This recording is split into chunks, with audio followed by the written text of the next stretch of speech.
Kita tes suara dulu Bapak Ibu sekalian. Tes, terdengar? Tes, terima. Oke, terdengar Pak ya. Baik. Assalamualaikum warahmatullahi wabarakatuh. Sebelumnya selamat pagi para peserta webinar kali ini. Sesi kedua dari webinar Agribisnis TML Farm.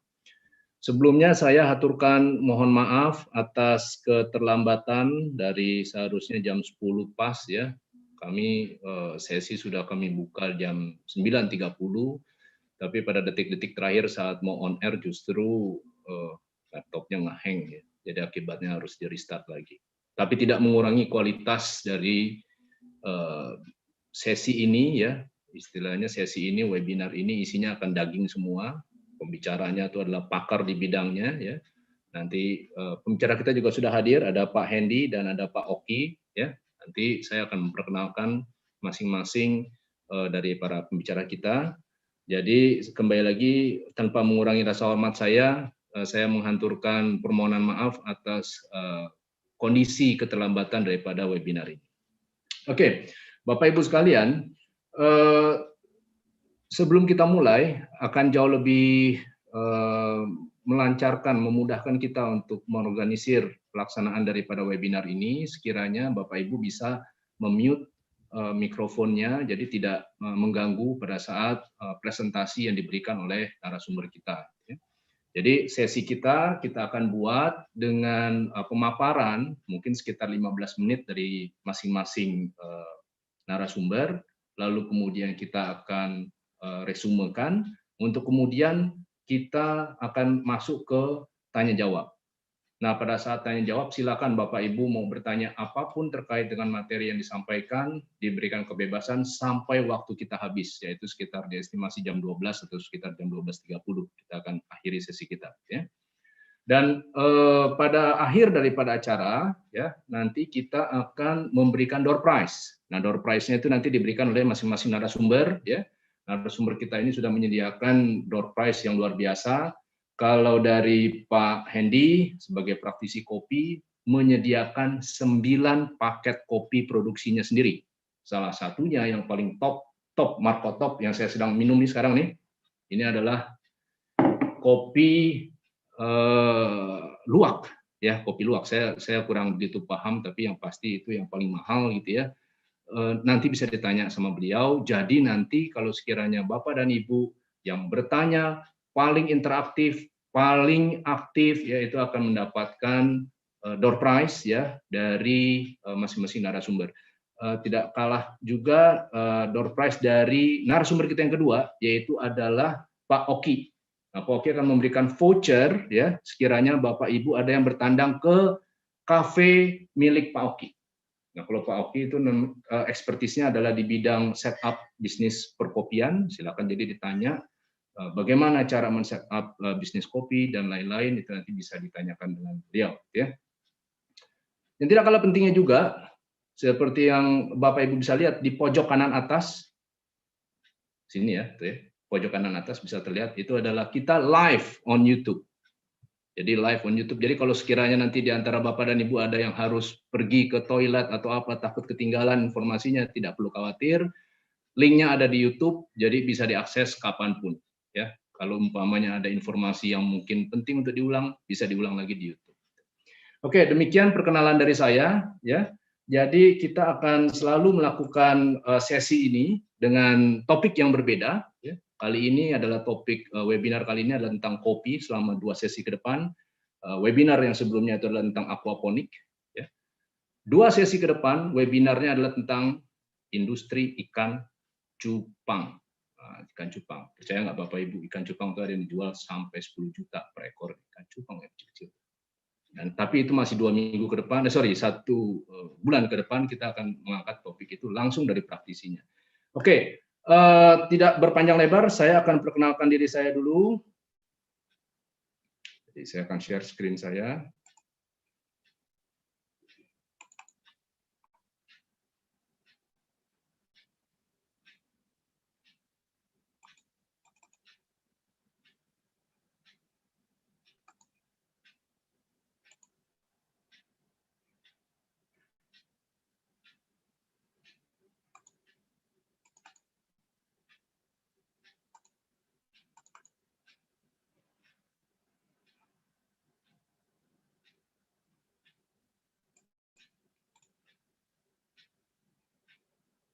Oke, share screen.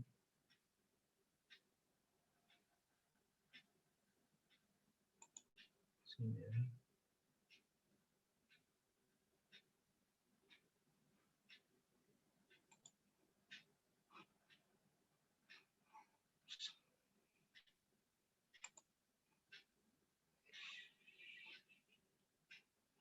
Stop share sama share screen-nya.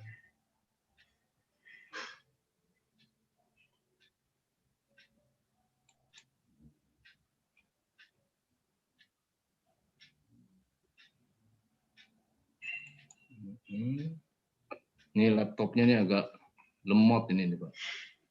Bentar saya akan bukakan dulu. Oh, iya.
Ya.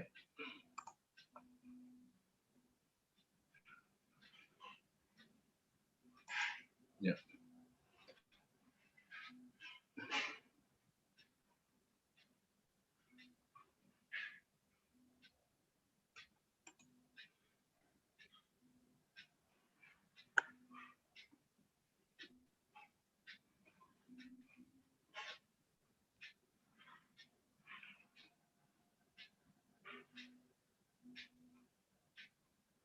Oh, tutup sendiri.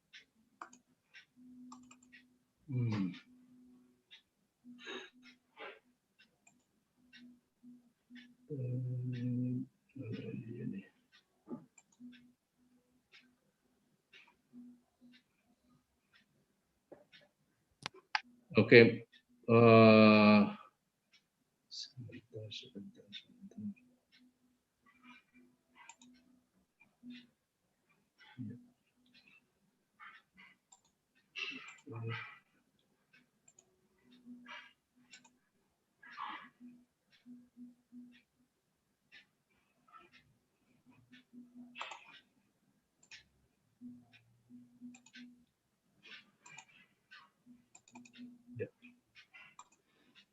Ya. Akhirnya.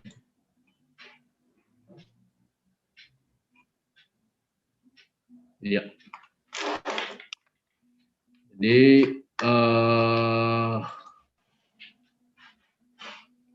Jadi saya mudah-mudahan sudah terlihat di layar ya.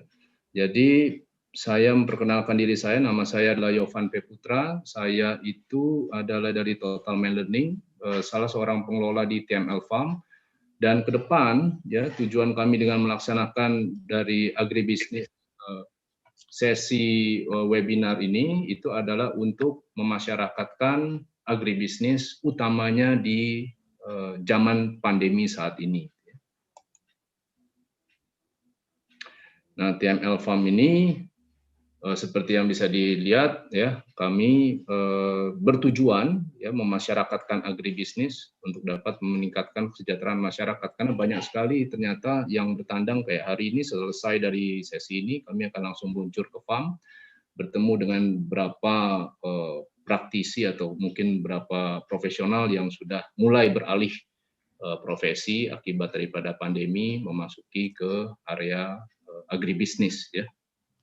Jadi tujuannya adalah kita ingin memasyarakatkan dan lebih banyak lagi men-share informasi terkait dengan agribisnis. Yang mana kalau sesi sekarang kita berbicara mengenai produk kopi dan turunannya. Nah, kalau dilihat apa yang kami lakukan, ya sekilas tentang apa yang kami lakukan di agribisnis ini selain fungsinya bisa keluar sendiri ya.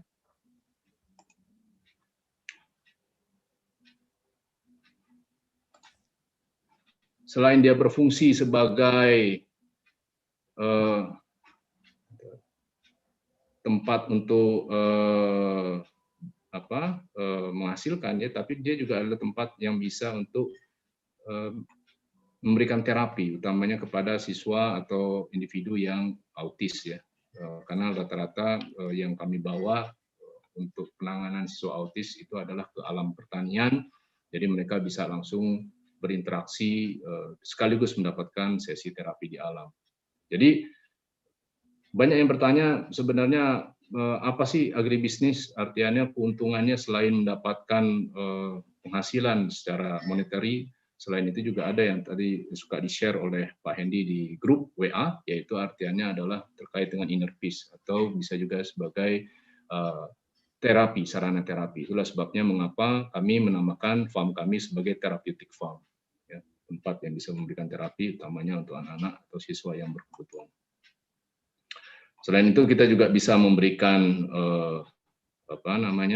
berbagai kemaslahatan ya untuk warga sekitar ya. Di tempat kami itu kami mengelola domba dan juga ayam ya. Jadi setiap tahun kita bisa menyalurkan kurban di desa tempat kami berada. Nah ini dia mudah-mudahan terlihat ya di share screen-nya. Itu adalah basis ternak yang kami kembangkan, ada domba dan juga ada ayam ya, ada domba dan ada ayam di tempat kami, selain juga ada sayuran.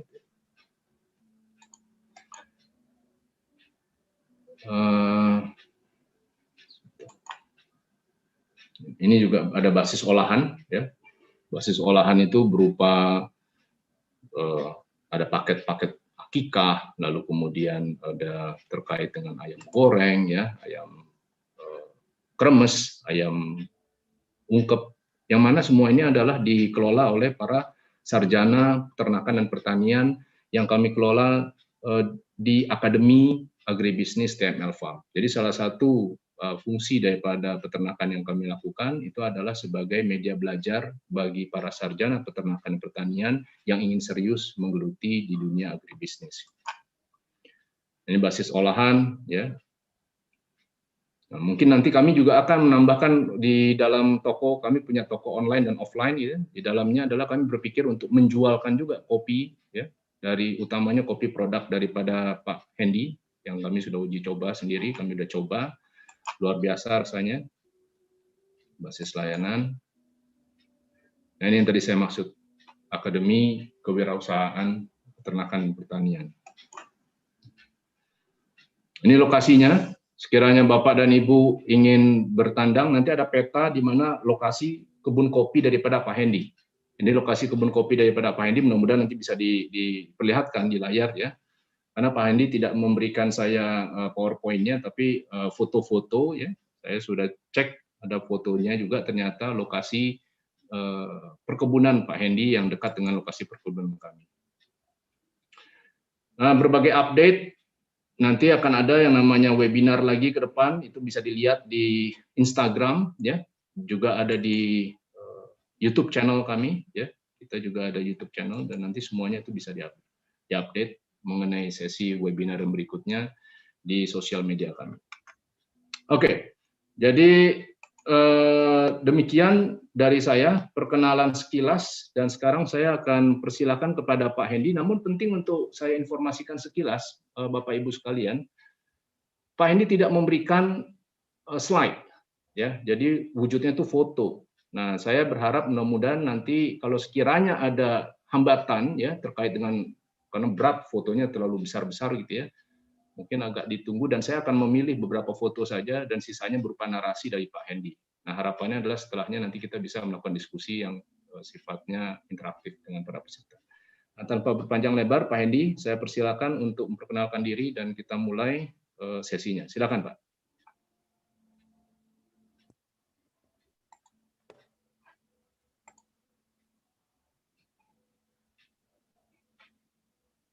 Udah nih ya. Pak Hendy. Udah Tes. bisa on? Tes. Sudah, silakan Mas Andi. Halo, Pak Hendy. Ya ini. Ya, silakan Pak. Selamat siang teman-teman. Saya Hendiarto. Mulanya ketertarikan pada kopi itu dimulai tahun 2000. Suaranya belum terdengar.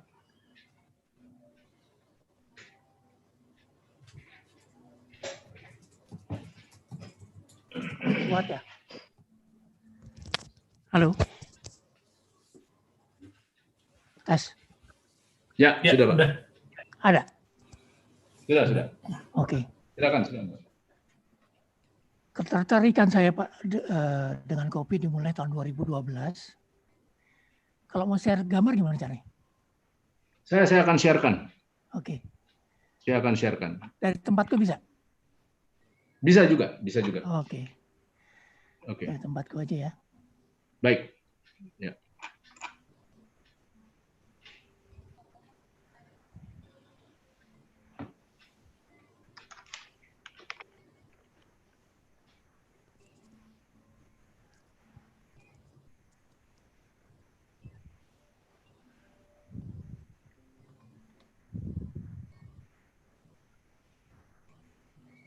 Kalau dijadiin ini Mas, co-host dulu Mas. Hah?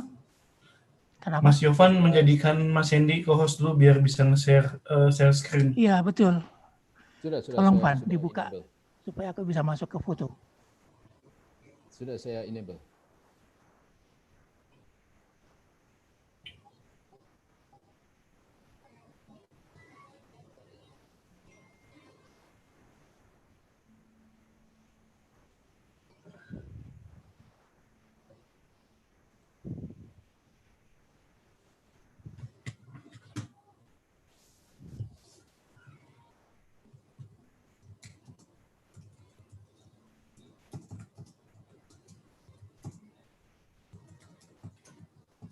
Saya akan coba bukakan ya, karena foto yang dikirim oleh Pak Hendy ini jumlahnya ada sekitar 75 dan ukurannya lumayan besar-besar, jadi itu yang menyebabkan begitu dibuka laptop saya ngehang langsung.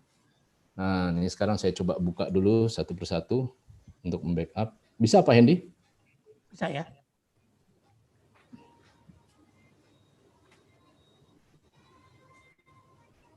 Ya, jadi mohon maaf ini Bapak Ibu sekalian. Jadi Pak Hendy ini adalah praktisi yang luar biasa di kopi, tapi kalau untuk IT mungkin agak sedikit bermasalah ya Pak ya. Kita kecepatan akhirnya. Ya. Aku minta Oke. bantuan anak tapi ya kebetulan dia lagi ada acara jadi ya udah mereka punya acara masing-masing. Sekarang bapaknya yang udah kecepatan lahir ikutin teknologi nggak terlalu ini. Tahun 2012 aku mulai coba untuk mengenal kopi, tapi pada waktu itu udah mulai ngintip-ngintip ini kok tiba-tiba di sana sini muncul coffee shop ya. Ada Starbucks, ada Coffee Bean, ada macam-macam dan memang seiring dengan itu kan pertumbuhanmu lagi gede. Di balik itu bisnisku yang utama sebetulnya tadinya itu kan di buku distribusi buku impor kebalik menyurut. Nah, terus dalam rangka mencari alternatif kita dapat deh tuh. Pak Hendy, mohon maaf suaranya dibilang terlalu kecil Pak. Gimana cara gede ini? Agak lebih dekat lagi mungkin. Ini sekarang? Ya, mungkin. Ya, sudah lebih baik. Jadi aku mulai coba. Kenapa? Ya, sudah Mas. Oke. Secara garis besar ya, kopi itu dibagi menjadi 3 jenis yang pada umumnya yang ditransaksikan itu cuma 2. Yang pertama yang terbanyak itu adalah Arabica. Ini jalur apa? Si hijau ini.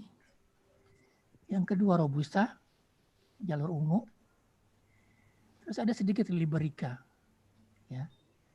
Kalau kita mau tahu, nih, ini kondisi-kondisi yang tampil di kopi sebagai komoditas ya. Nah, pengenalan ini kemudian membujuk saya untuk memasuki dunia kopi lebih jauh. Saya bermain-main di satu tempat yang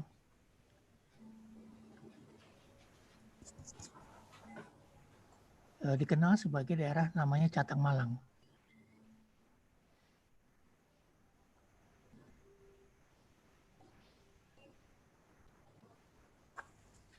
Nggak bisa digeber ya? Pak Hendy perlu klik dulu Pak di Oke. layar itu dia betul. Sorry. Ya betul.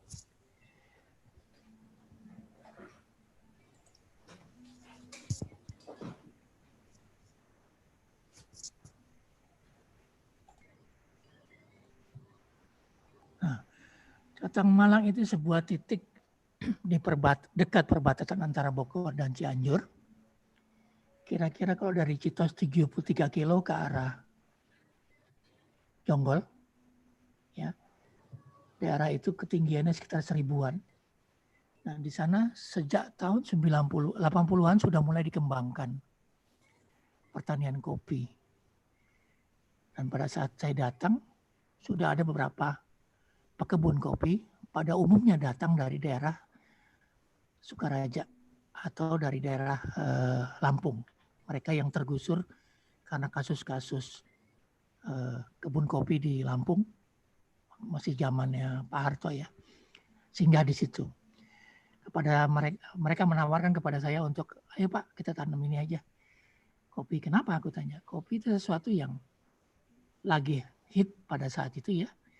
Terus yang kedua, ini nggak repot Pak, nggak seperti sayur, nggak seperti tanaman lain yang banyak sekali tantangannya, banyak sekali gangguannya. Kopi enggak.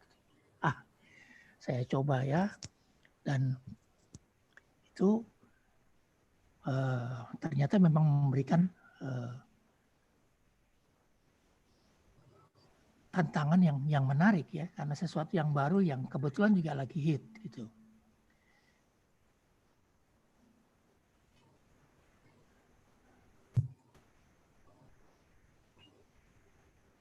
Gantinya gimana? Oh gini. Dipakai ini Mas, diturunin slide yang sebelah kirinya. Mana? Sebelah kanan. Ada panah. Nah, itu. Ini. Ke kanan. Ketutup sama ini. Apa? Di scroll ke bawah, Pak. Diklik aja gambarnya satu. Ketutup. Mau saya bantu? Saya share screen kan? Bisa dapat dari gambar fotoku. Yang sudah sebagian saya download ada dari 75 saya download ada sekitar 34 lah. Nggak banyak. Nanti bisa 1 Oke. jam nih. Oke.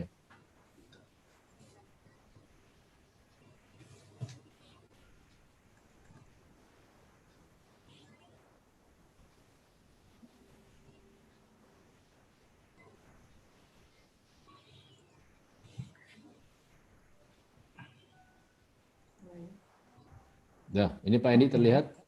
Ini ya. Kemudian dimulailah usaha untuk kegiatan perkopian dan di tahun 2013 sesuatu yang saya harus lakukan adalah pohon-pohon itu harus diremajakan. Dan proses peremajaan itu memang butuh waktu ya, dengan cara pucuk tempel ya.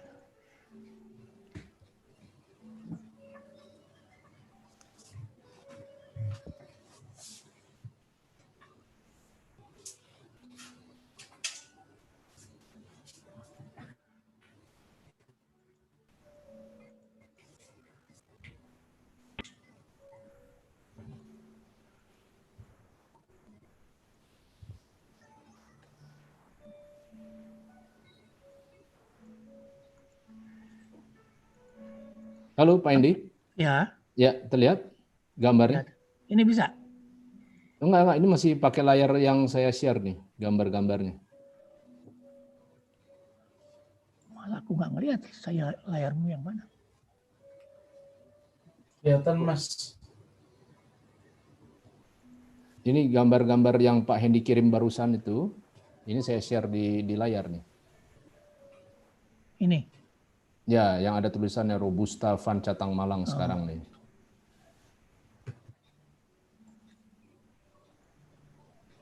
Tuh lihat nih. Oke. Ya. Oh ini. Yang ada gambar tangan. Ya udahlah. Nanti pelan-pelan kamu tayangin ya. Ya, baik. Nah, berangkat dari apa yang kemudian saya kembangkan, ada satu kondisi yang seperti umumnya pendatang itu bergaul dengan petani membutuhkan passion yang khusus. Kemudian melihat aspek-aspek yang kira-kira bisa mengembangkan kapasitas terpasang yang sudah ada di tempat dan sebagainya. Awal-awal saya datang ke Catang Malang, petani masih seperti biasa. Kamu bisa tayangin nggak gambar bagaimana mereka menjemur kopi ya di lantai. Jadi memang situasi awal-awal 2010 sampai 2013, 15 itu penetrasi tengkulak kuat di sana. Dan petani masih mengandalkan sayuran. Setelah itu ada perubahan masuknya unsur-unsur dari luar mengajarkan kepada mereka bagaimana memproduksi sebuah produk menjadi berkualitas dan bagaimana kemudian buyers bisa membeli dengan baik. Akhirnya terjadi perubahan ya. Mereka mulai belajar untuk mengelola kebun dengan baik. Nah, posisi-posisi orang seperti ini yang dibutuhkan untuk masuk ke dalam pertanian kopi. Karena kita tahu bahwa ada banyak sekali praktisi dalam bidang perkopian mulai dari hulu sampai hilir ikut berperan untuk meningkatkan atau menaikkan posisi komoditas ini di tingkat nasional dan internasional. Nah, kopi yang saya garap ini di Catang Malang pada umumnya Robusta. Kenapa? Simpel aja. Petani sana mengutamakan sayur sebagai komoditas utama. Perlahan-lahan mereka sekarang berpindah pada kopi. Karena alasan utamanya adalah putaran ya. Bahwa sayur itu lebih cepat. 100 hari, 90 hari mereka udah dapat dananya ya. Sementara kopi kan cenderung untuk setahun sekali. Nah, varietas lain yang Arabica itu baru kemudian mereka tanam karena membutuh ketelatenan dalam mengolah atau merawat kebunnya. Gitu. Lalu datanglah masa di mana saya lihat bahwa ini sesuatu yang sebetulnya bisa dibuat menarik. Ya, kita lihat bahwa suasana di kota-kota besar dengan tumbuhnya aneka macam mall itu menyediakan ruang-ruang untuk nongkrong dan sebagainya, dan coffee shop salah satu tempat yang menjadi ajang untuk orang berkumpul. Derajat kopi naik melebihi produk-produk yang lain, misalnya teh dan sebagainya. Nah, ini yang kemudian menjadi peluang buat saya. Jadi selain berkiprah di kebun, kerjasama dengan petani, saya juga berkiprah untuk mempromosikan keluar. Ada produk-produk yang saya kirimkan ke Jember. Jember itu ada pusat penelitian kopi. Ada juga yang saya kirimkan ke beberapa acara seperti festival, termasuk yang di Paris. Dan alhamdulillah waktu saya kirim ke Paris ada 3 sampel yang saya kirim. Ketiga-tiganya dapat respon. Perak, Perunggu, dan Harapan. Itu gambaran umum yang saya kerjakan dalam bisnis kopi. Sementara itu dulu pesan dari saya.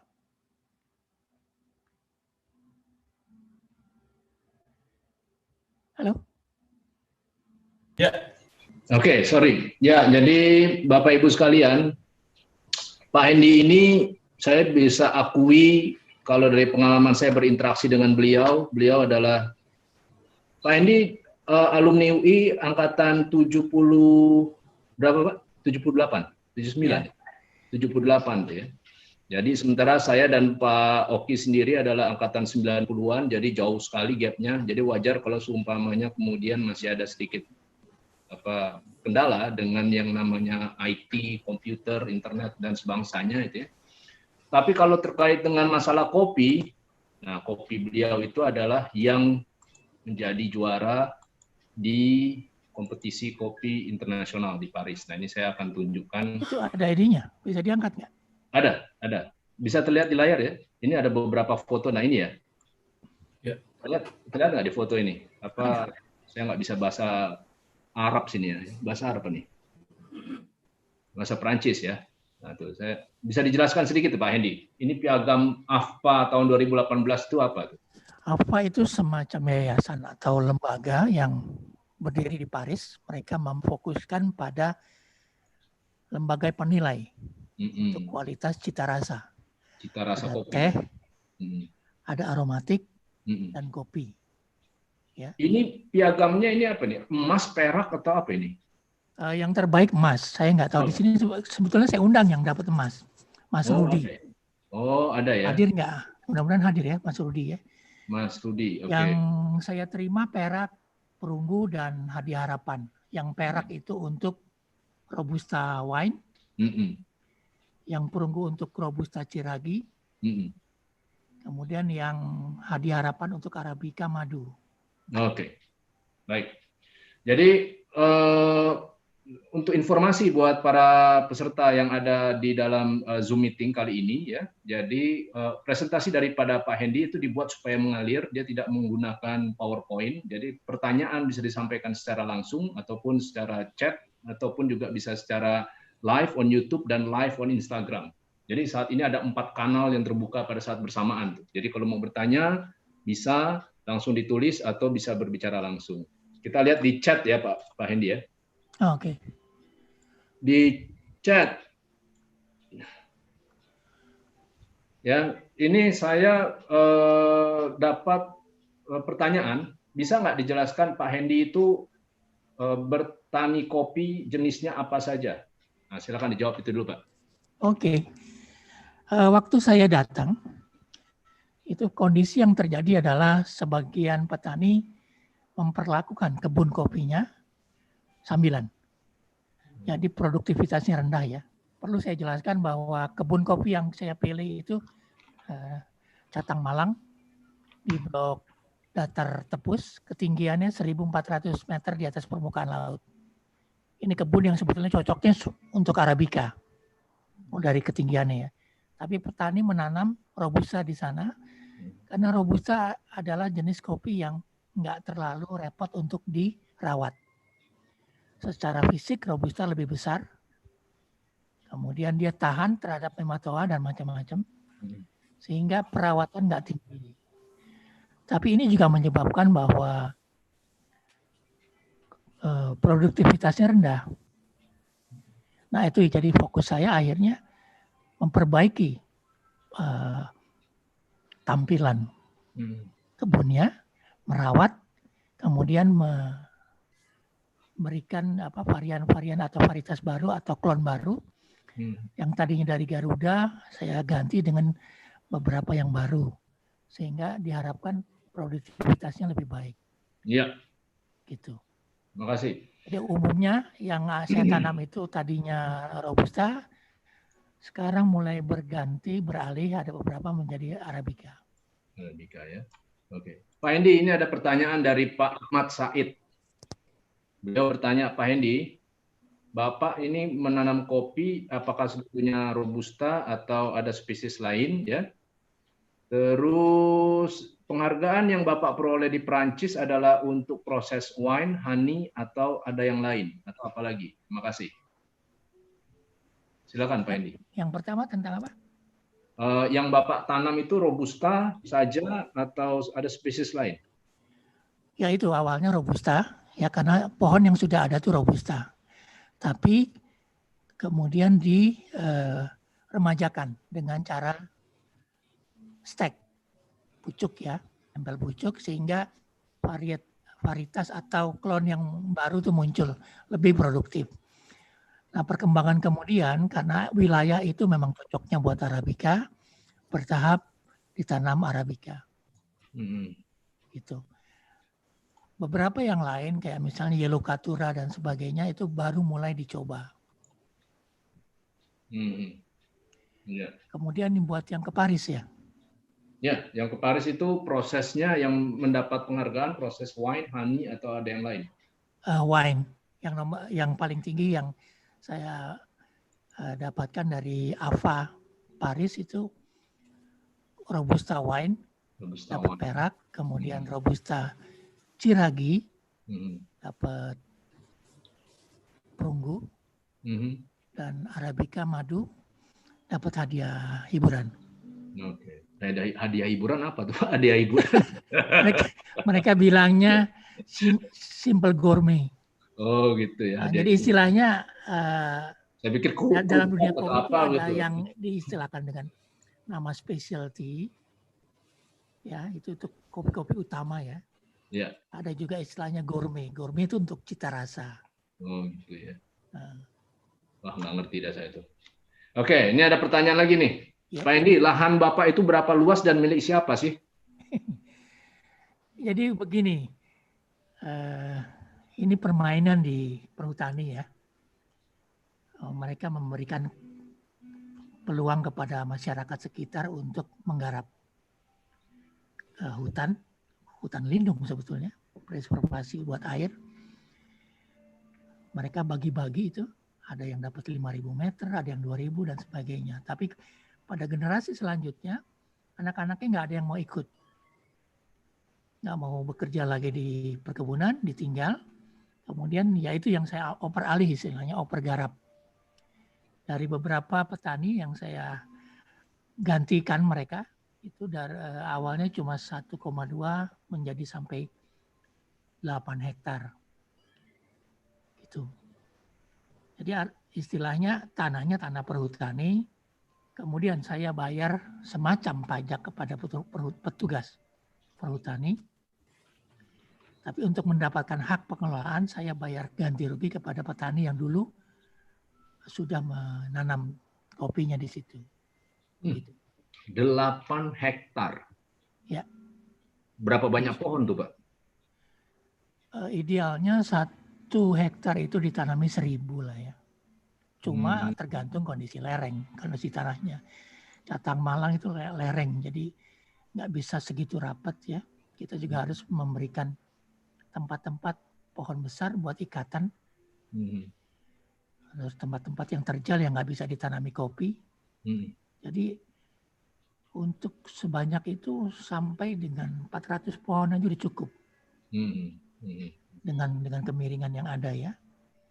Sebab sisanya itu memang dipertahankan supaya tidak terjadi gangguan alam. Ya, oke. Jadi para peserta sekalian, sekiranya ada pertanyaan silahkan ditanyakan ya, karena waktunya itu adalah sekitar 5 sampai 10 menit lagi sebelum kita masuk ke pembicara kedua, yaitu adalah Pak Oki ya sebagai praktisi kopi ya. Jadi nanti praktisi daripada kafe maksud saya ya.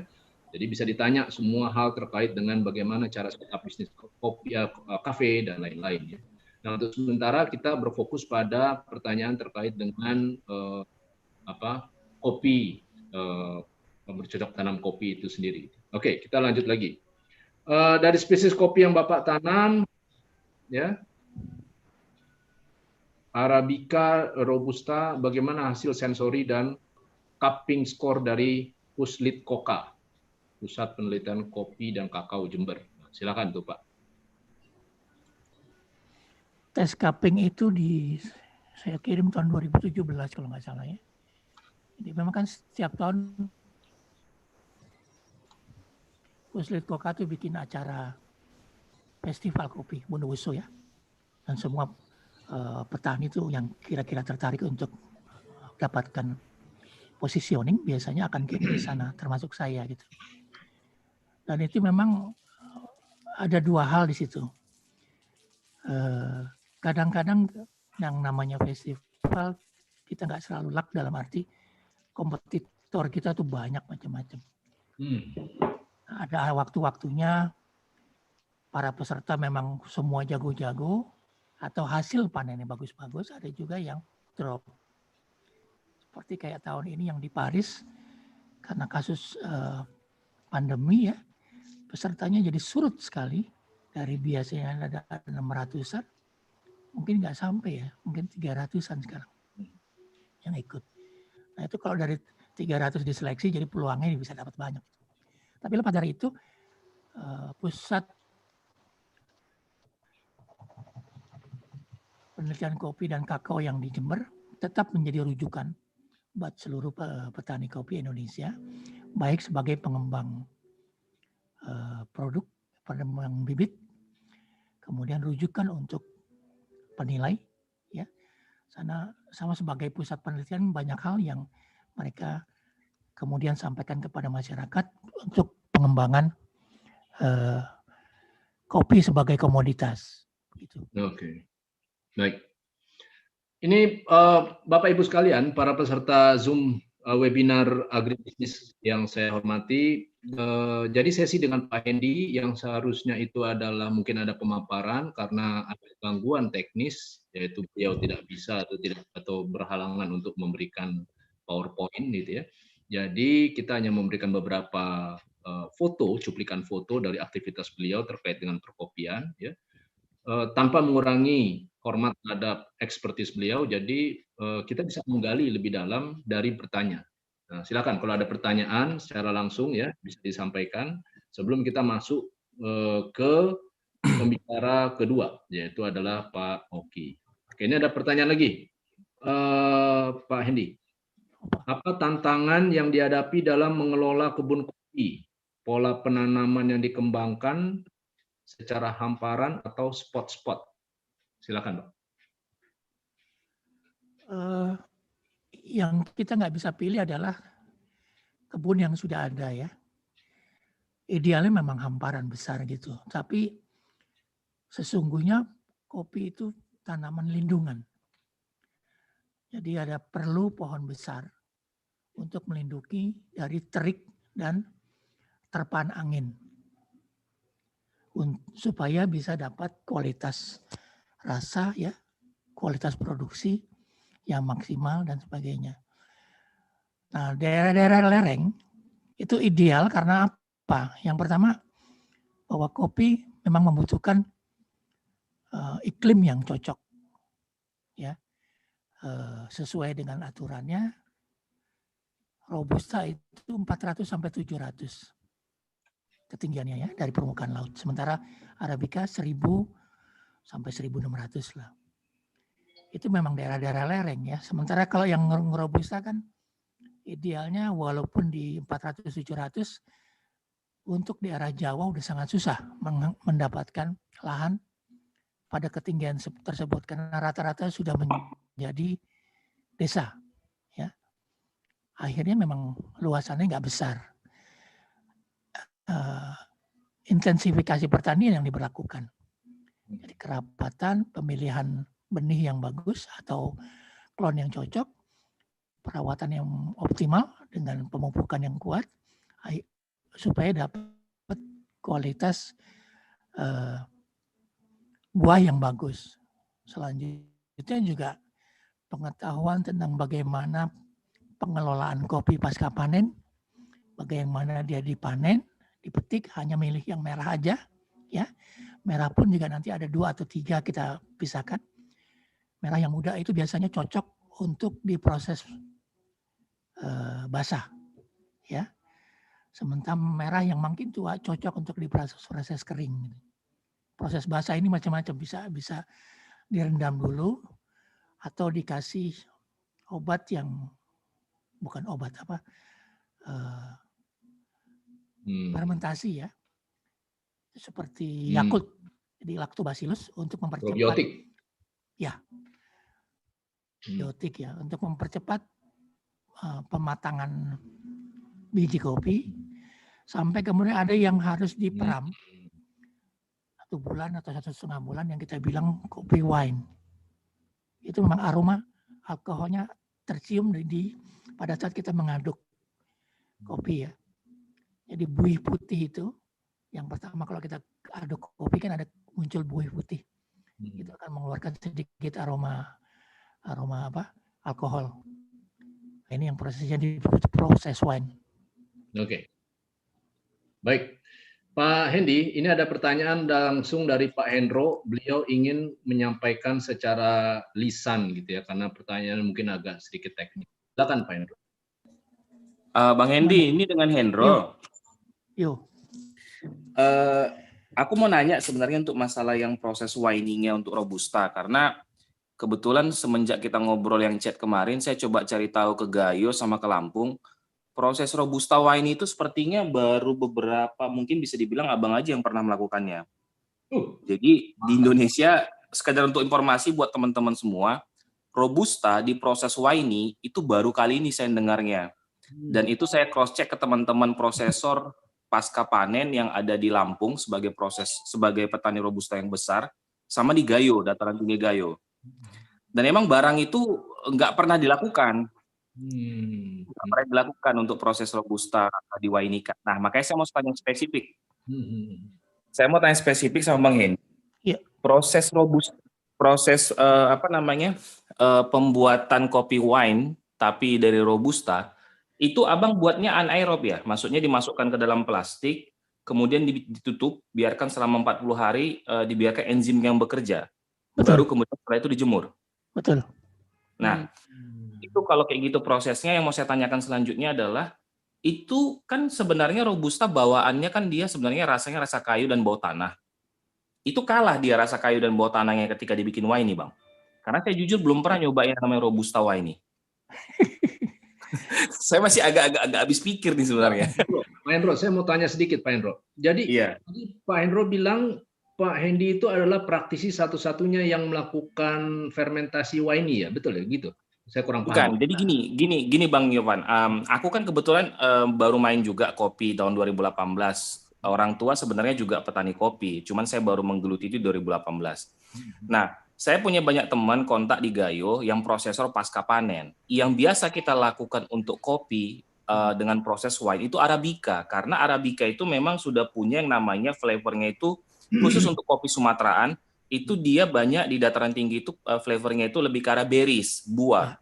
Jadi ketika dia difermentasi berlanjut atau berlebih, namanya winey atau over fermented natural, itu wajar dan itu akan menghasilkan rasa yang luar biasa.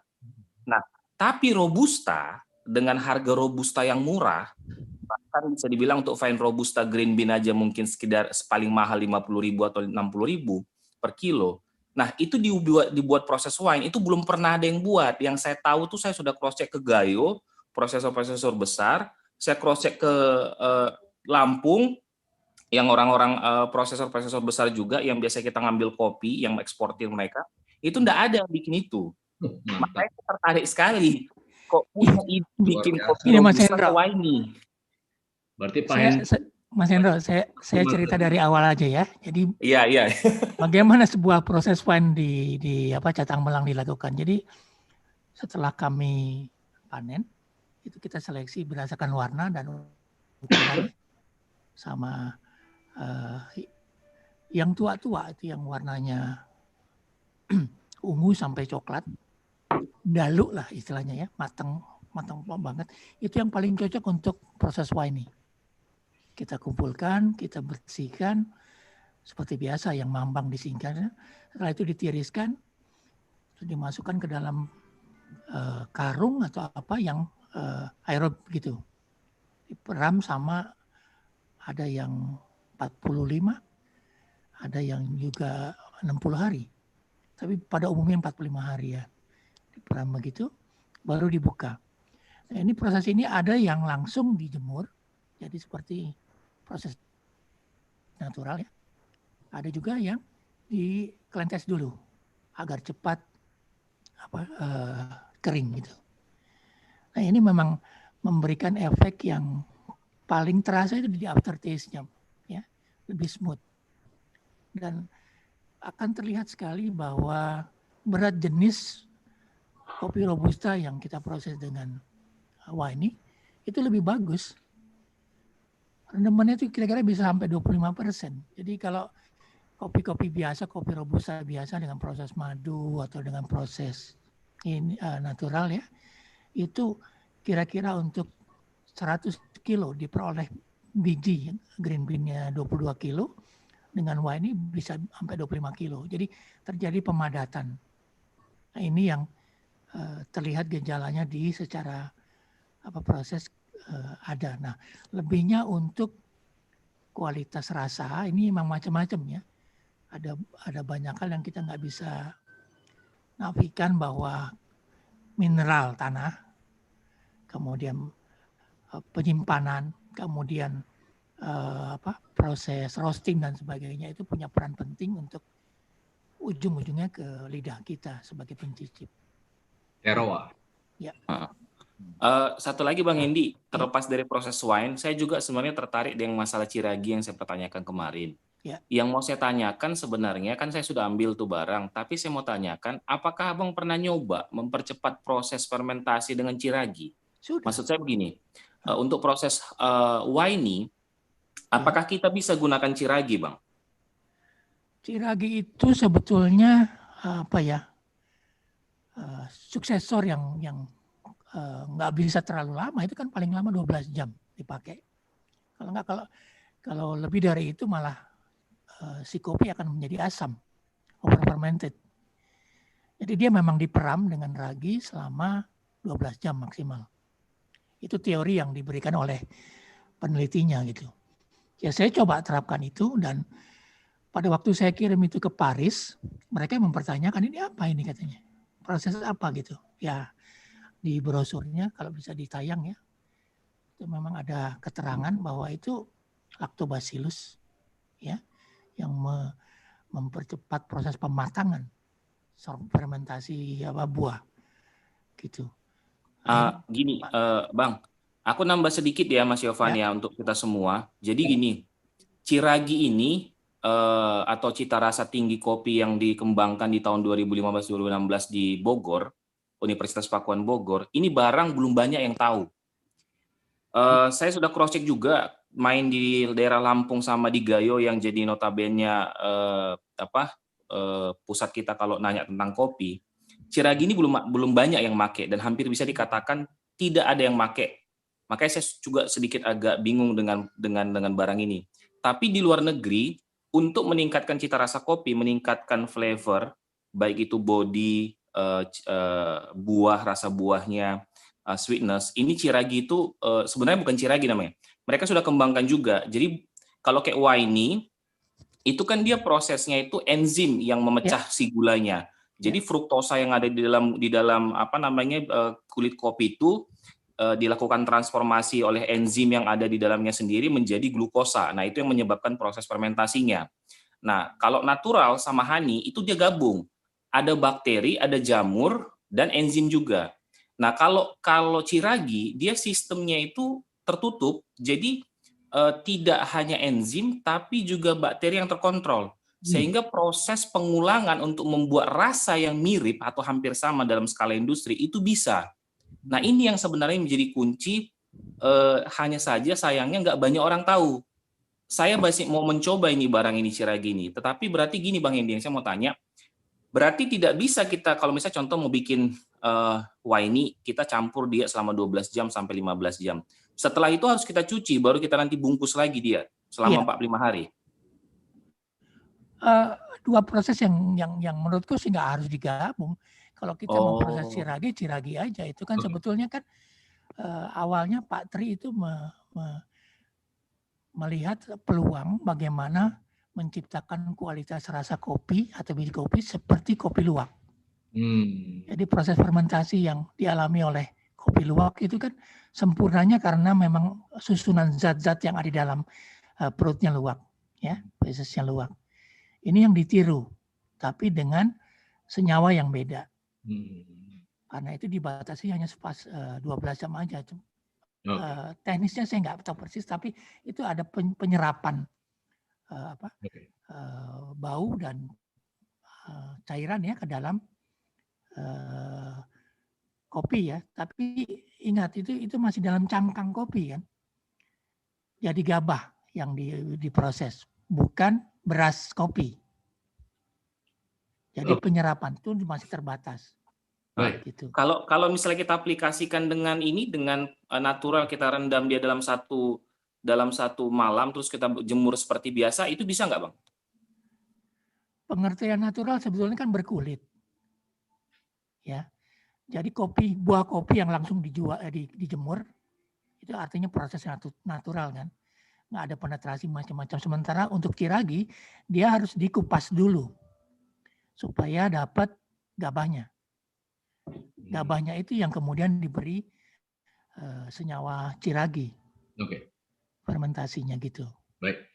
Oke, Pak Hendro, terima kasih pertanyaannya sangat detail sekali dan ini membuktikan bahwa Pak Hendy memang sakti mandra bokir. Luar biasa ada di bidang IT, bikin laptop saya ngehang nih. Ya kirim. Sayangnya foto-fotonya nggak bisa diangkat ya. Nggak kuat laptopku, Bang. Oke. Aduh. Jadi saya ada pertanyaan selanjutnya dari Ibu Eni nih. Bu Eni bertanya, apa efek terbesar dari penghargaan yang Bapak dapatkan, ya, terutama pada harga produk yang diproduksi? Maksudnya penghargaan dari Prancis tadi itu, apakah ada pengaruhnya nggak terhadap harga barang? Silakan. Yang pertama ya gampang jadi ya orang, ini ada sifatnya promosi kan itu. Kalau ada label dari luar pasti sesuatu yang oke gitu ya. Dan itu sangat menguntungkan saya dalam memasarkan. Walaupun jalur yang saya pakai masih medsos aja ke teman-teman. Belum sampai ke yang lebih luas. Baik. Baru belakangan saya daftarkan ini ke Tokopedia. Dan mulai terasa ada permintaan-permintaan.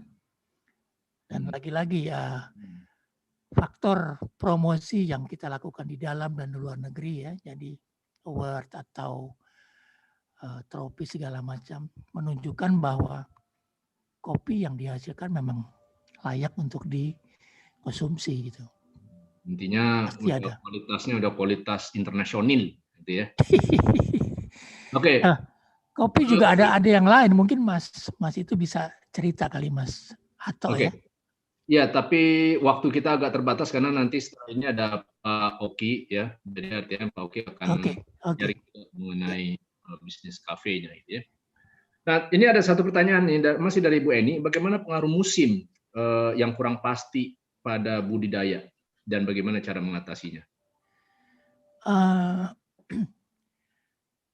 Memang nggak gampang itu diatasi. Di tempatku itu dulu pada awal-awal tahun 2010 sampai 13 ada yang namanya angin angin beku. Itu suka ngeganggu kebun kopi. Kalau dilewatin itu langsung si pohonnya kering, beku. Nah, belakangan dengan perubahan cuaca, nggak cuma itu bahwa debit air yang tinggi, gangguan musim yang misalnya pada waktu dia berbunga tersiram angin atau tersiram hujan, memang merugikan. Ini yang kemudian menjadi catatan banyak petani ya. Tapi gangguan ini ya memang sesuatu yang harus dihadapi. Tahun 2017 itu praktis di tempat saya nggak ada produksi. Karena gangguan alam. Rata-rata 1 hektar 2 ton, tiba-tiba cuma menghasilkan 300 kilo. Jauh sekali. Buah kopi. Iya, gagal panen istilahnya ya. Tapi ya terus kita harus tetap ikhtiar ya. Gangguan-gangguan itu memang. Ada tahun-tahunnya juga ya.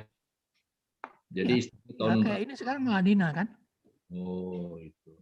Kan biasanya mislabnya itu pada waktu dia harusnya berbunga di Oktober,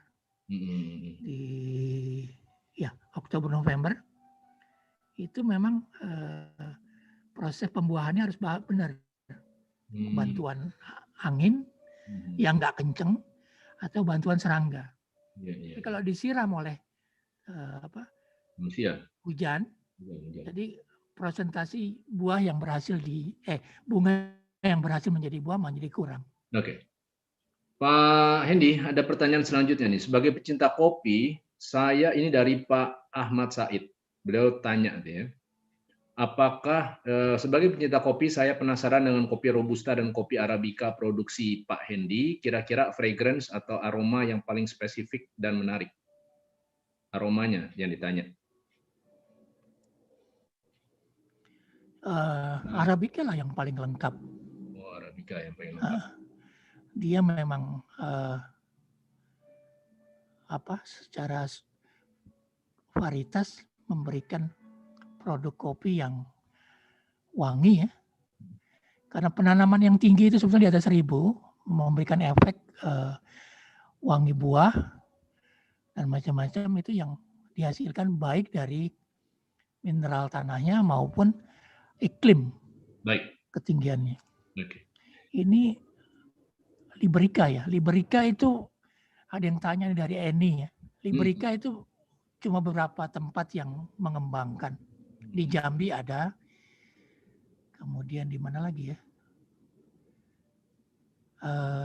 Bengkulu kalau nggak salah. Mereka tanam secara terbatas. Karena Liberica mungkin belum populer di sini ya. Orang lebih tetap menyukai Arabica dan Robusta. Baik, Pak Hendy, kita tahan dulu ya diskusinya. Ini juga ada beberapa yang masuk melalui YouTube dan juga dari Instagram. Sekarang kita beralih dulu ke pembicara kita yang kedua, yaitu adalah Pak Oki. Ya, Pak Oki, siap Pak Oki? Oke, Pak Oki sudah siap ya. Jadi Bapak Ibu sekalian, kalau pembicara kedua kita ini adalah secara spesifik pengusaha dan konsultan kafe. Jadi kalau ada yang tertarik untuk mungkin pensiun atau beralih profesi punya bisnis kafe, nah ini saatnya bertanya sama pakarnya. Silakan Pak Oki, sudah saya jadikan co-host dan juga sudah bisa untuk share screen. Silakan waktu dan tempat. Share screen dari saya atau dari Mas Yovan juga nggak apa-apa? Dari Pak Oki sendiri, silakan. Oh oke, dari saya, oke.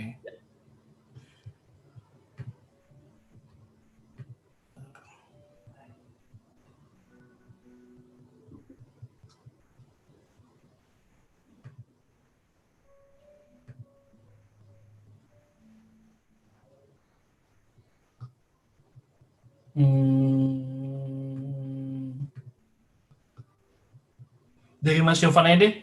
Baik. Berarti saya harus siapkan dulu.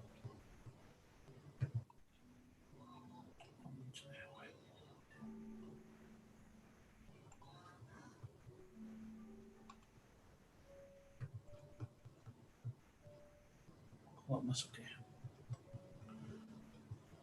Masuk Mas? Belum. Oke.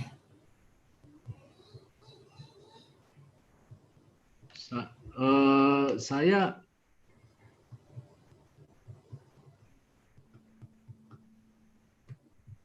kalau dari tempat Pak Oki sendiri bagaimana? Nggak bisa ya?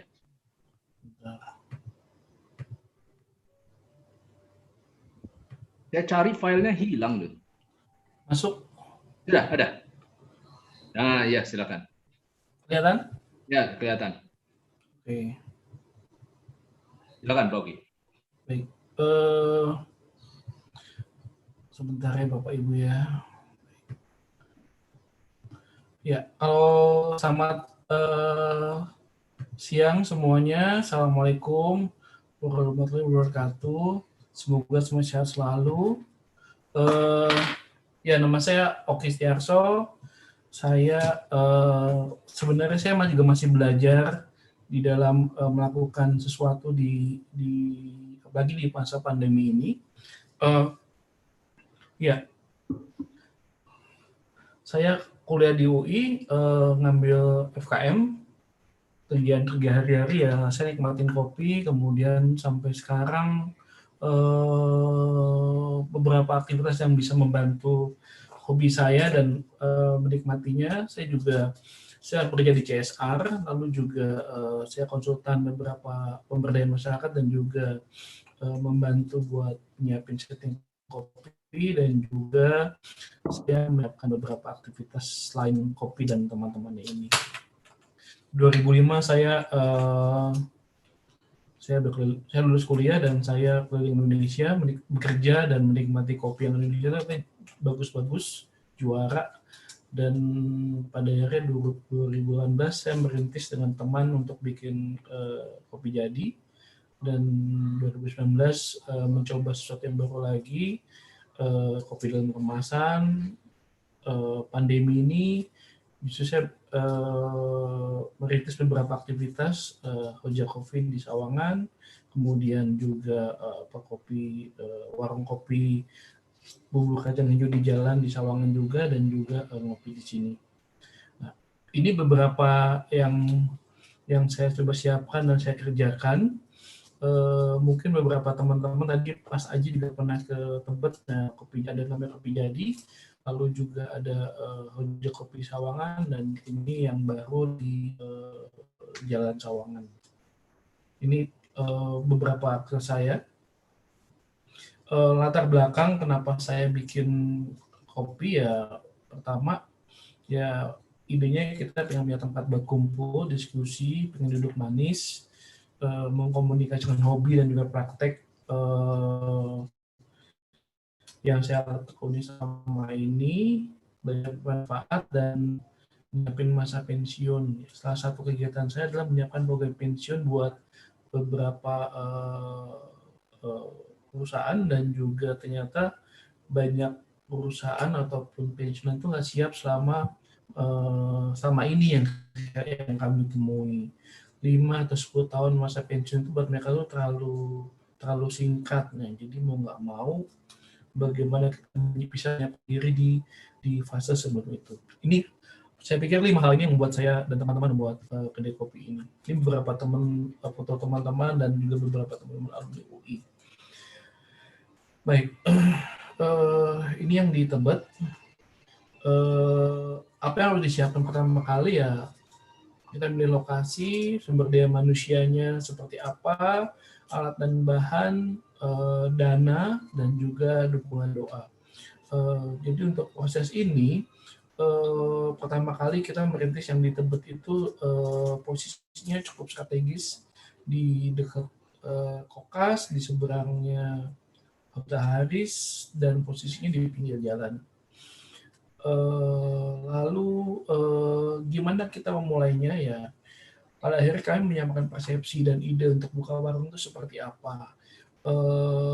Mau kayak gimana arahnya warung tersebut, kopi kedainya seperti apa, lalu gimana nyiapin bahan yang dibutuhkan, apakah itu dari sisi kopinya itu sendiri, sumber dayanya, manusianya itu sendiri, serta peralatan yang diperlukan, kita maunya apa, apakah fokus di manual, bantuan alat, atau juga kita menggunakan mesin. Lalu yang ketiga, administrasi. Ini yang mungkin kadang sering lupa, sistem pencatatan pelaporan. Tiga hal ini yang menurut saya membuat saya untuk mencoba gimana kita bisa memulai sebuah ide di kepala untuk jadi sesuatu yang ada di depan mata dan bisa dinikmati. Lalu mikir orang siapa aja, perlu barista, junior barista, ada procurement, ada finance, ada karena iklim sudah masuk ke sosial media, berarti juga ada timnya dan juga ada marketing di dalam hal ini. Nah, kapan dimulainya ya? Ya mulainya ya jangan sampai seperti itu hangus. Pengalaman saya menyiapkan ini ya saat itu muncul di kepala, gimana kita bisa mengkolaborasikan itu, mencari orang-orang yang sepemahaman, seide, sejalan supaya bisa merealisasikan ide-ide ini. Nah, ini yang baru yang di Sawangan baru bulan kemarin kita ngebuka ini, dan ini juga dengan situasi COVID, jadi ya kita mengedepankan aspek protokol kesehatan. Nah, siapa yang dilibatkan di dalam proses ini? Nah, di dalam proses pembuatan kedai ini saya nggak bisa sendirian. Saya ngajakin rekan saya ngajakin sahabat saya ngajakin saudara, saya ngajakin keluarga. Saya ngasih tahu kepada keluarga saya, dan juga saya bertanya kepada ahlinya, dan juga karena konsepnya adalah mengedepankan mural dan juga Indonesia ya, saya mencari tukang lukis supaya kopi ini punya ciri khas tersendiri dibandingkan tempat-tempat kopi yang lain. Ini untuk kami waktu 2019 untuk nyiapin kopi jadi waktu itu. Nah, seiring berjalannya waktu, bisnis kopi itu ternyata bisa juga di samping offline, itu juga bisa online gitu ya. Nah, dengan kemajuan teknologi serta perkembangan zaman, fisiknya sebuah kedai kopi itu nggak cuman ada kursi, bangku, kemudian alat dan mesin serta tenaga manusia, tapi juga sekarang ini juga menggunakan online, ada aplikasinya sekarang dengan aplikasi Gojek maupun Grab yang ada, ataupun juga aplikasi sendiri, serta juga pemilihan alat dan bahan untuk menjadi wadah supaya kopi ini bisa sampai di tangan customer. Lalu sekarang seperti apa dengan seiring dengan waktu, menggunakan sosial media, Google ataupun internet itu cukup sangat membantu untuk mengkampanyekan bahwa kopi ini ada di internet dan juga ada di secara fisiknya. Dan beberapa kegiatan tidak cuma ngumpul ataupun dalam kopi kemasan, tapi juga kita membuat kampanye-kampanye, termasuk juga kalau yang di bawah ini adalah kami memulai Februari 2020 di saat pandemi belum muncul. Saya dengan beberapa teman-teman aktivis buruh migran itu bikin kampanye untuk menyiapkan masker buat pekerja migran yang ada di Taiwan dan juga di Singapura serta di China waktu itu. Karena saat itu Indonesia udah nggak ada masker, cuman di luar negeri efek COVID itu sangat kentara sekali. Sebulan kemudian barulah kami Indonesia kena pandemi, dan ini efeknya besar sekali buat bisnis kopi, terutama di teman-teman yang bekerja dan juga bernaung di bisnis ini. Nah, itu saja dari saya, dan sesuai dengan apa yang saya bisa lakukan, saya akan share apa yang teman-teman butuhkan di diskusi kita pada hari ini. Begitu saja, terima kasih. Selamat siang, Assalamualaikum warahmatullahi wabarakatuh. Silakan, Mas Yovan. Waalaikumsalam warahmatullahi wabarakatuh. Ya, silakan. Dari Bapak Ibu sekalian, sekiranya ada pertanyaan terkait dengan membuka daripada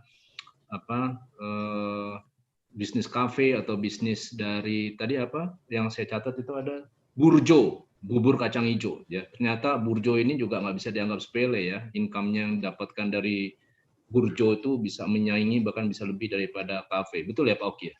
Ya, sejauh ini seperti itu sih Mas. Nah, bisa dijelaskan sedikit nggak itu? Karena di sini saya dapat dari Instagram ada yang bertanya, masa sih dari burjo bisa ngalahin penghasilan daripada kafe? Bisa dijelaskan sedikit nggak? Jadi warung-warung kopi saset itu yang biasa ada di dekat-dekat kampus ataupun yang bertampil dengan warung mie itu dalam sehari itu penghasilan bisa 1 juta. Dengan pekerja itu cuma 2 orang dan mereka bekerja seharian, buka 24 jam. Lalu kopi yang dijual cuma Rp5.000 dan juga bubur kacang hijau cuma Rp5.000 sampai Rp10.000.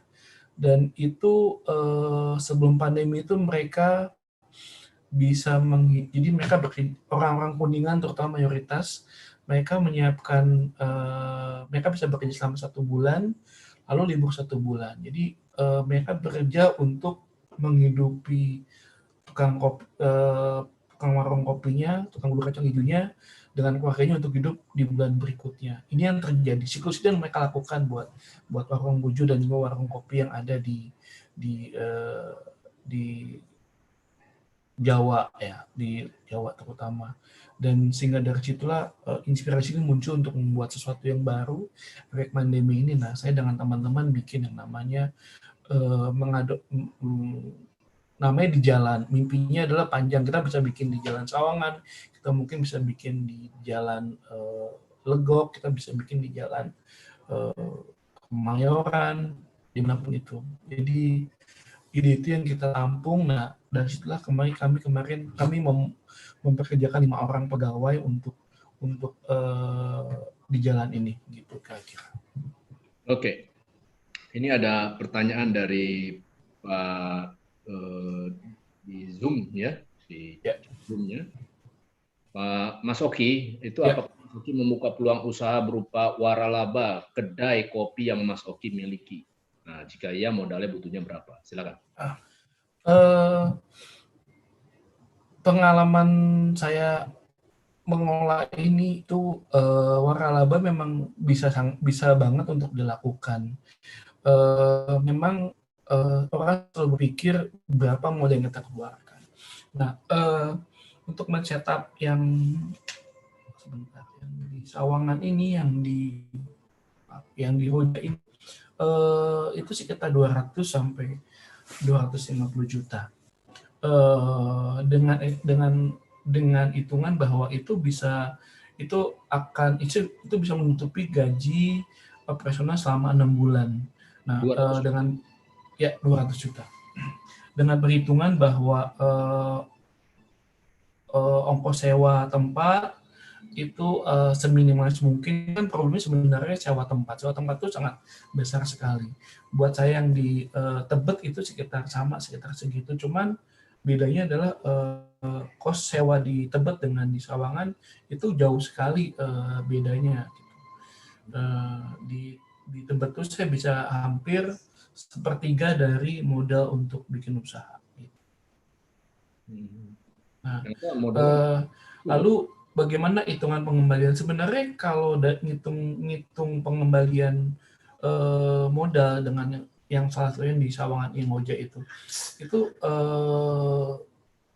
sebulan tuh kami bisa dengan efek pandemi ini, dengan konsep yang baru, open space, tanaman, kemudian ruang kaca, industrialis gitu ya, kopinya juga kopi terbaik gitu ya, dan harganya kita dapat harga yang kompetitif banget, dan bersaing dengan kanan kiri kita yang memang menjual harga yang sama gitu ya.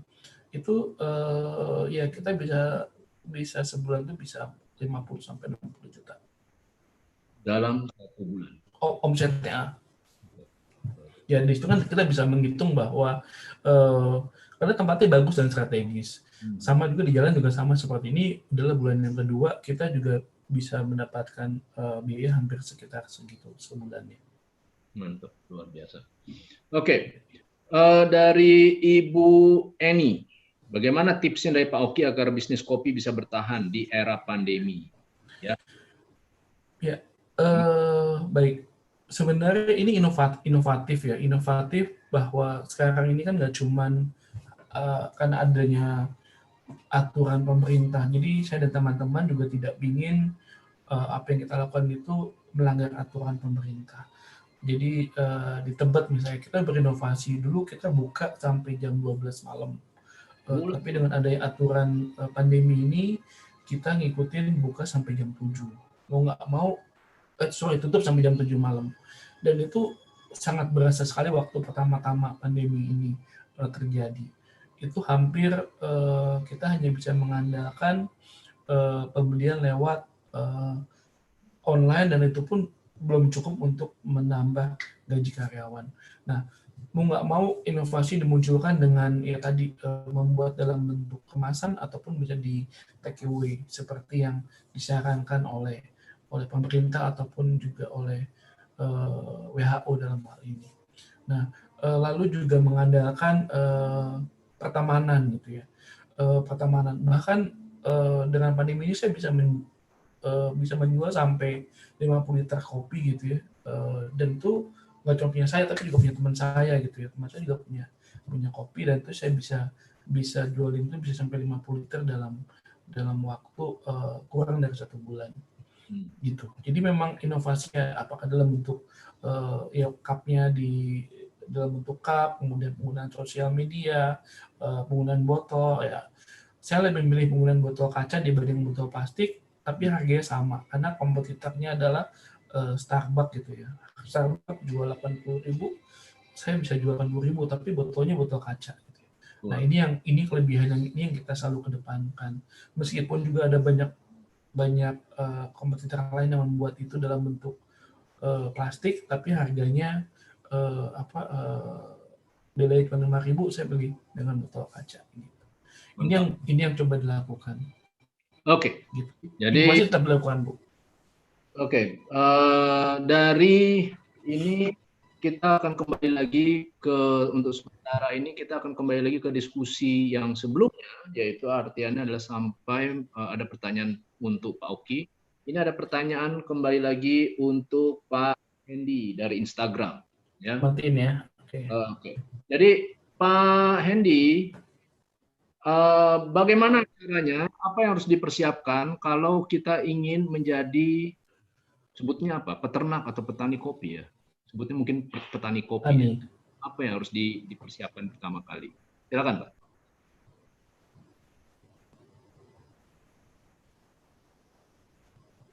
Mikrofonnya, Pak.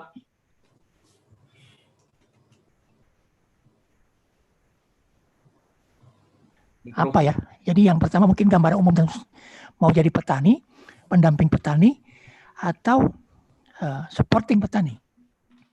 Kalau menjadi petani itu artinya dibutuhkan frekuensi dan passion yang kuat. Ya memang harus ada ketelatenan di sini ya. Cuma perkembangan teknologi kan memudahkan kita untuk banyak hal ya. Bahwa misalnya frekuensi bahwa harus hadir di sana secara teratur bisa diwakili lewat kamera. Jadi minta aja kepada petani bahwa secara berkala apa yang kita kasih tugas kepada mereka bisa dilaporkan lewat HP-nya, video, macam-macam. Itu saya lakukan sekarang. Ya. Tanpa kita harus hadir, apalagi PSBB kayak gini kan. Jadi komunikasi dengan petaninya, pekerja lapangannya itu tetap ada. Kalau mau jadi pada posisi petani. Kalau sebagai pendamping aja, artinya kita menampung hasil, memang perlu ada satu komitmen kuat dan bahasa paling sederhana sebetulnya, petani itu terlibat sama suasana ijon yang udah akut. Ya. Hidup mereka tuh dari hari ke hari. Sehingga kalau bicara soal pertanian yang butuh waktu panen beberapa bulan ke depan, kita harus siapkan mereka, support mereka dari hari per hari. Aspek ini yang kemudian harus kita kembangkan dengan baik untuk membina saling percaya dan sebagainya. Tapi itu artinya juga di pihak lain bahwa kita mencarikan alternatif kepada petani pasar. Ya pasarnya banyak ya, karena kita tinggal di kota biasanya bisa tetangga, bisa saudara, bisa teman, ya atau seperti Oki bikin coffee shop. Dan bahkan sekarang ini yang namanya bisnis online tuh makin di kopi ya, makin berkembang, dapat peluang yang besar. Nah, terus ada lagi yang aspek lain, kalau mau dalam skala yang lebih ini yang dikembangin sama Pak Budi ya, atau di sini ekspor, pasar ekspor. Nah itu biasanya dalam jumlah yang besar dan nggak usah bingung bahwa nggak usah khawatir bahwa produknya harus istimewa gitu. Ternyata ekspor tuh keragaman permintaannya luar biasa, dari produk yang asal-asalan produksinya, jadi kayak kita reject ya, sampai yang kelas specialty premium tuh ada, tinggal pilih gitu. Nah ini yang relasi dengan pusat produksi tetap ada, baik perseorangan dengan petani maupun melalui lembaga-lembaga mereka ya, kayak LMDH,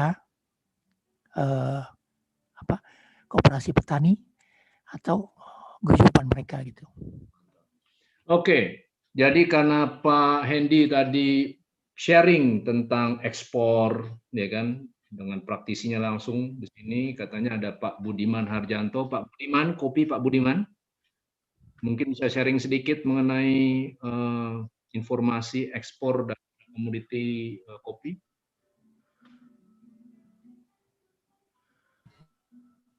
Assalamualaikum warahmatullahi wabarakatuh. Waalaikumsalam. Silakan Pak. Perkenalkan, saya Budiman. Saya salam kenal kepada semua, dan saya juga temannya Pak Hendy. Terima kasih kesempatannya. Saya tuh melakukan ekspor itu sudah lama, dari tahun 80-an begitu. Kebetulan saya kerja di perusahaan asing, perusahaan Jepang, dan kita mengekspor 90% dari total ekspor kita. Satu bulanan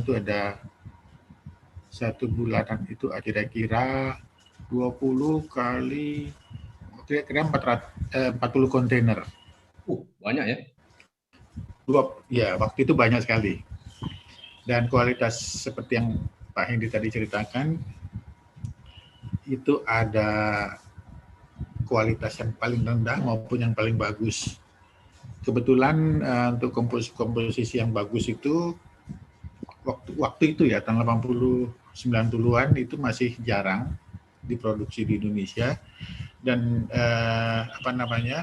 lebih banyak kita mengekspor kopi-kopi yang medium ke bawah, kualitas grade 4 sampai grade 6 begitu untuk Robusta.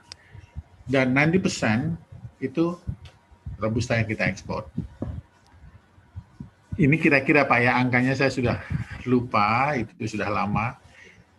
Dan waktu itu kita masih juara dunia di Robusta sebelum ada Vietnam. Sekarang kita kehajar dengan Vietnam.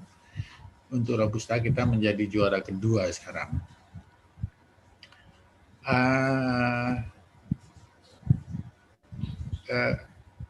Kemudian kopi-kopi kita yang diekspor itu 90 dari 100% yang kita ekspor itu, ini sebetulnya saya nggak punya data ya, saya nggak catat, nggak diminta, saya seingat-ingatnya saya aja Pak ya. Apa Pak? Ya. Nggak apa-apa ya. Kemudian dari 100% yang kita ekspor itu 90% Robusta. Dari 90% Robusta yang kita ekspor, itu kira-kira 40-50 sampai 60% itu yang medium ke bawah kualitasnya. Dan dari yang 60% kualitas medium sampai bawah itu 100% dipakai sebagai blending di negara pembeli. Karena mereka itu lebih senang dengan Arabica yang ada di Brasil. Ini dunia internasional ya, market internasional. Lebih senang dengan menggunakan produk dari Brasil, Guatemala, kemudian juga dari Costa Rica, sedikit dari Ethiopia. Nah, kopi kita dipakai sebagai blendingan, sebagai campuran gitu dalam produk-produk kopi mereka. Nah, sehingga jumlahnya kita besar, tapi apresiasi terhadap kopi itu masih belum besar di dunia internet. Pokoknya kopi Anda saya beli sebagai blendingan, karena ini juga untuk menurunkan harga jual mereka. Setelah di blendingan harga lebih murah, Pak. Mungkin Brasil mahal, kemudian kita murah Indonesia, dan diambil tengah-tengahnya ya lebih murah daripada kopi Brasil. Itu yang kita lakukan, dan itu berkembang dari tahun 80-an sampai tahun 2000 sekarang ini. Itu berkembang dan petanya itu sudah berubah. Perubahan itu adalah misalnya kita sudah terlewati dengan Vietnam. Misalnya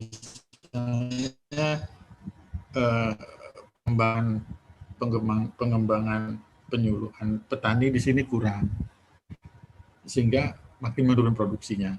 Kemudian kita dalam hal fasilitas dari negara untuk para eksportir itu juga kurang.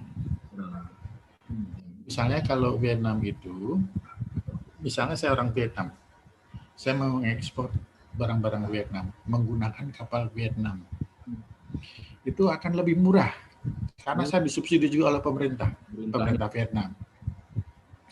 Nah, kalau di Indonesia yang kita lakukan sekarang itu adalah kita di Lampung memproses, kemudian kita ekspor.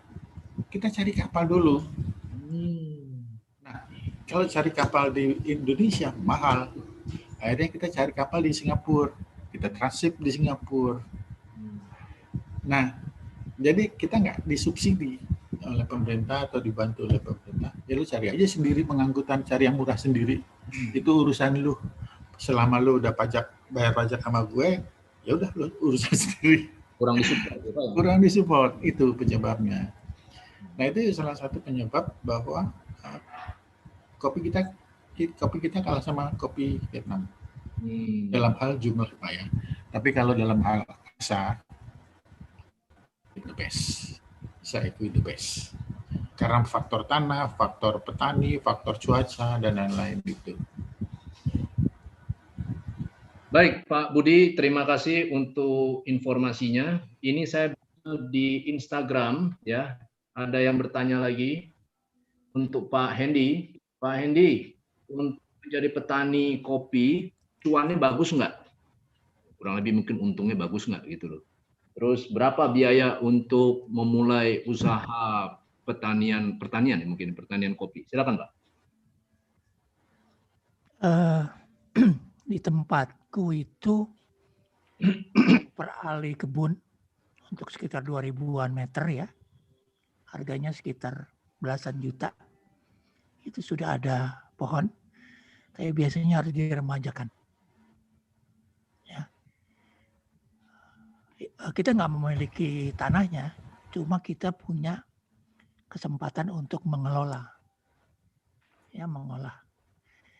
Luasannya 2.000, ada yang 5.000, ada juga yang sampai 2-3 hektar. Jadi prinsipnya kita kerjasama dengan mereka, petani-petani yang udah nggak bisa aktif mungkin karena usia ya, kita ambil alih, kemudian memanfaatkan tenaga lokal di sana untuk merawat kebun kita. Sekitar segitu. Nah, kemudian proses yang panjang adalah memperbaiki kondisi kebun.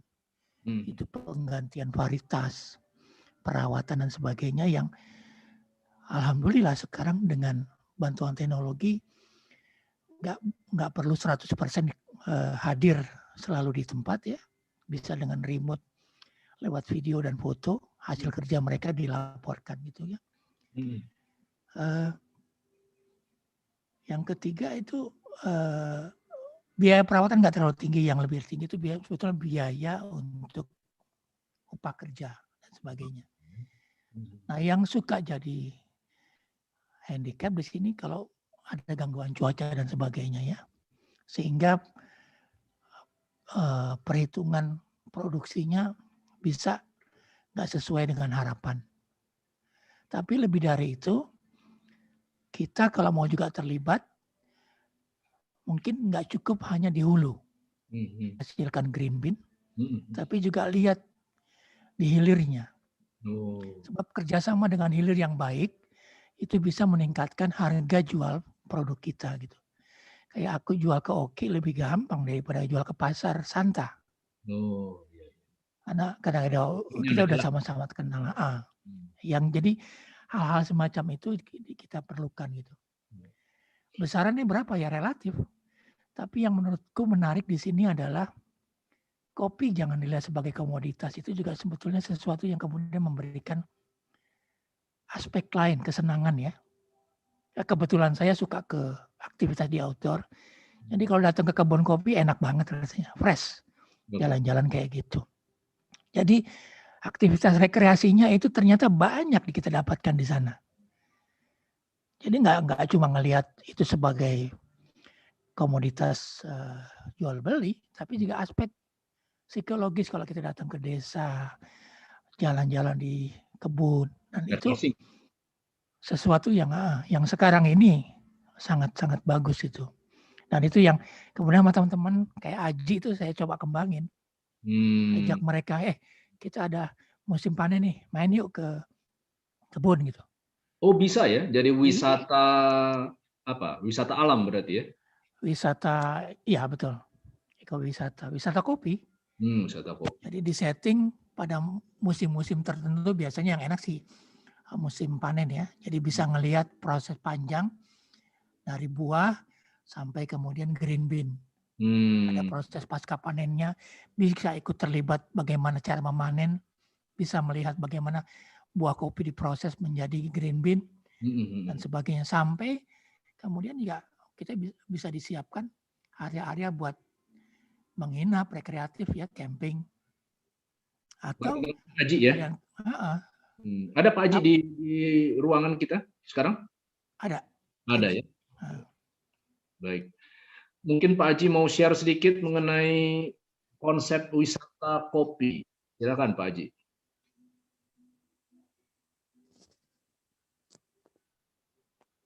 Halo Pak Haji? Oh, belum ada ya? Nggak ada ya Pak Haji? Ada? Ada. Tapi belum di itu. Oh, belum ya, belum di kopi mungkin ya. Oke, baiklah. Sambil menunggu Pak Haji, ini ada pertanyaan lagi di Instagram untuk Pak Oki. Pak Oki, untuk bikin kafe apa harus pakai PT? Silakan Pak Oki.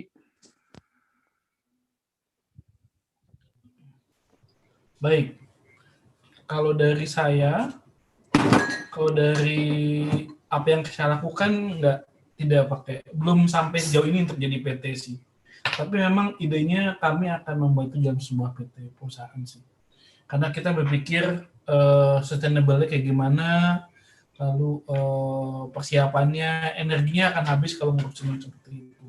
Nah, kesepakatan karena kita lebih dari satu orang ya, kami berlima ya, ini kesepakatan kepercayaan dan juga dokumentasinya lewat apa ya, kertas bermaterial lah gitu. Ini yang dibangun adalah dasar kepercayaan itu tadi sih. Dan memang sih tadi kan bilangnya cukup main besar, makanya yang saya lakukan tuh sharing. Jadi kita berbagi, kapasitasnya sama, jadi sehingga semua orang memiliki porsi yang sama di dalam kepemilikan modal dan juga kepemilikan sahamnya. Nah, gitu sih. Jadi step berikutnya baru kita berpikir buat soal legalitas dan juga soal perusahaannya seperti PT-nya kayak gimana gitu. Saya berpikir antara VT atau CV karena kita ngelihat budget ini kita keluarkan. Jadi tergantung kebutuhannya sih.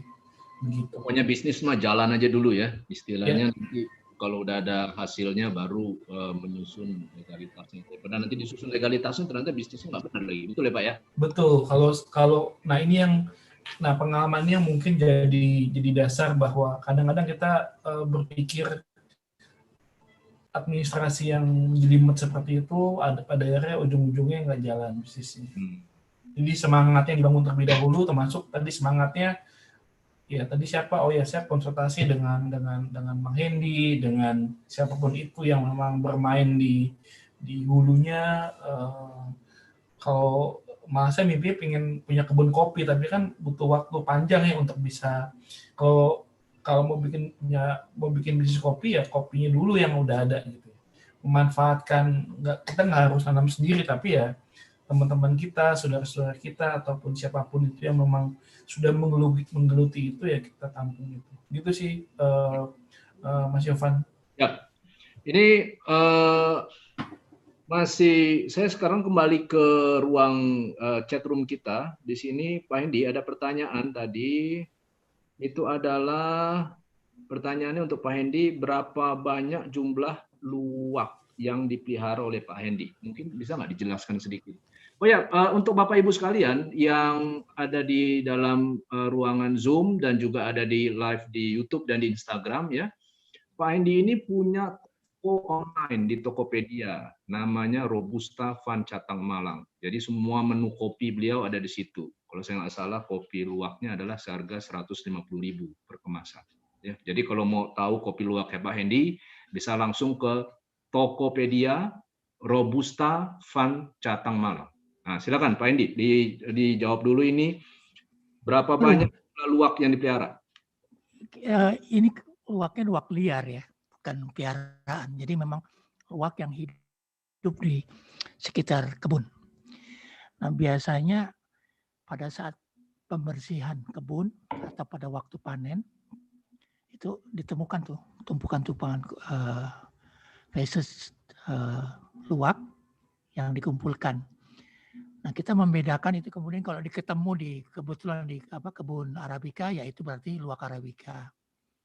Kalau ketemu di kebun Robusta, ya luwak Robusta gitu. Walaupun nggak selalu isinya sama gitu. Ya, nggak bisa dibatasi lah ya, karena antara kebun Arabica dan Robusta saling bersebelahan gitu.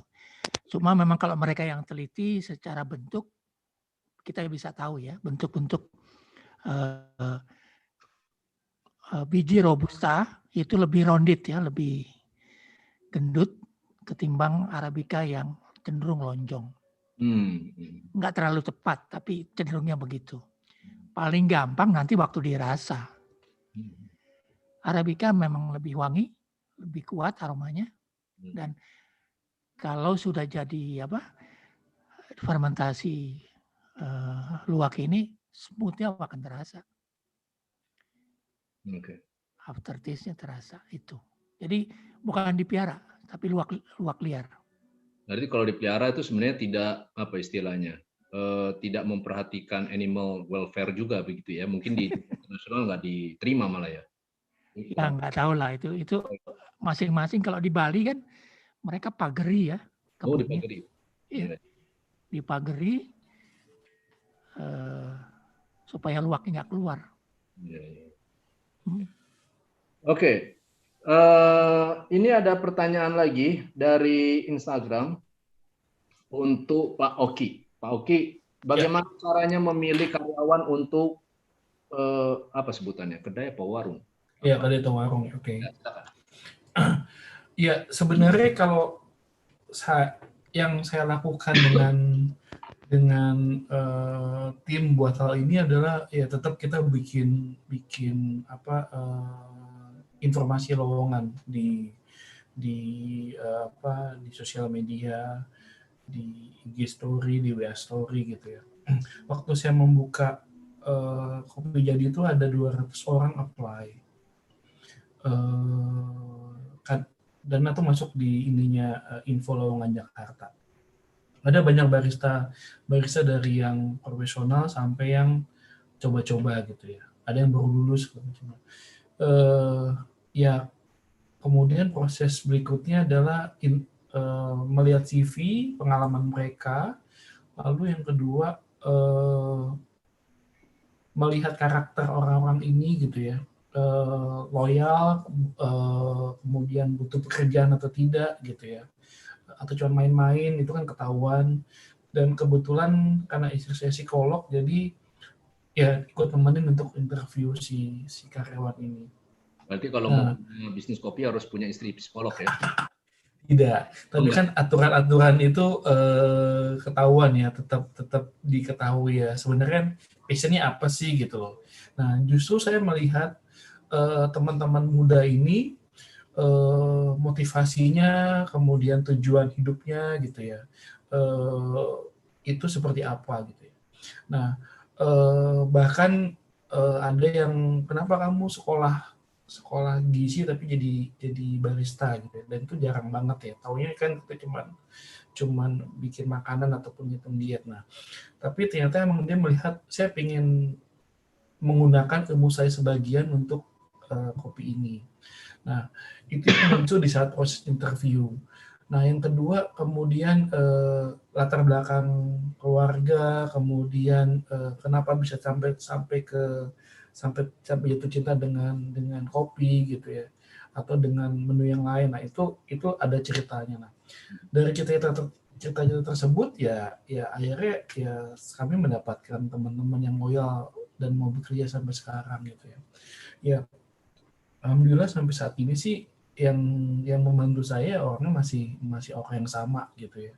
Bahkan yang tetap ada satu barista yang udah pindah, tapi karena dia harus pilih ke Bengkulu ya, dia tetap malah dia bikin bisnis kopi sendiri gitu ya. Setelah dia belajar dari saya, dari kami, kayaknya menarik ya Om kalau saya pulang ke daerah saya bikin merintis usaha ini, ketahuan kan berarti modalnya berapa, apa yang harus kita siapkan di awal, bagaimana memutarkan omset tadi supaya jadi putaran yang baik gitu. Kalau saya bilang kalau pasarnya bagus itu dalam waktu 6 bulan tuh uang udah balik gitu ya, modal tuh udah balik semua gitu ya. Ini yang kita, nah tinggal problemnya adalah bagaimana maintain ini. Nah pandemi ini membuat kami berusaha berpikir untuk gimana caranya tetap bisa muter gitu ya, tetap bisa muter termasuk teman-teman yang bekerja ini.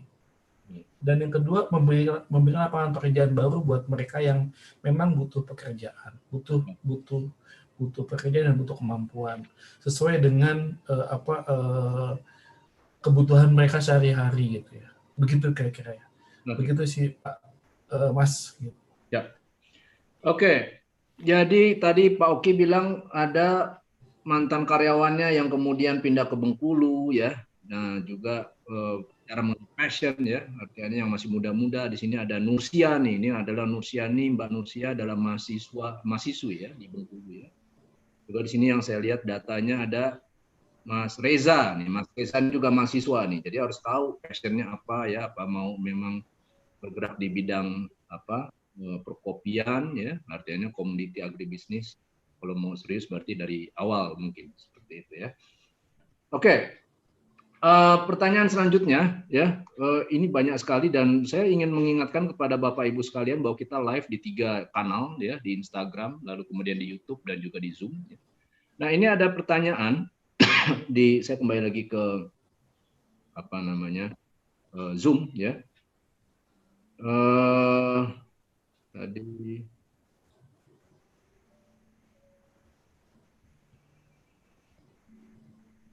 tadi ada pertanyaan dari Pak Ahmad ya. Pak Ahmad itu bertanya tadi, Pak Hedi ini selain sebagai petani, prosesor, juga sebagai roaster bukan? Nah silakan Pak Hedi. Awalnya saya sebagai petani. Dijelaskan sedikit istilah-istilahnya. Awalnya saya sebagai petani, terus selama 2 tahun saya aktif di pertanian, fokus pada pengembangan kebun. Saya melihat kepincangan bahwa nggak memungkinkan untuk survive.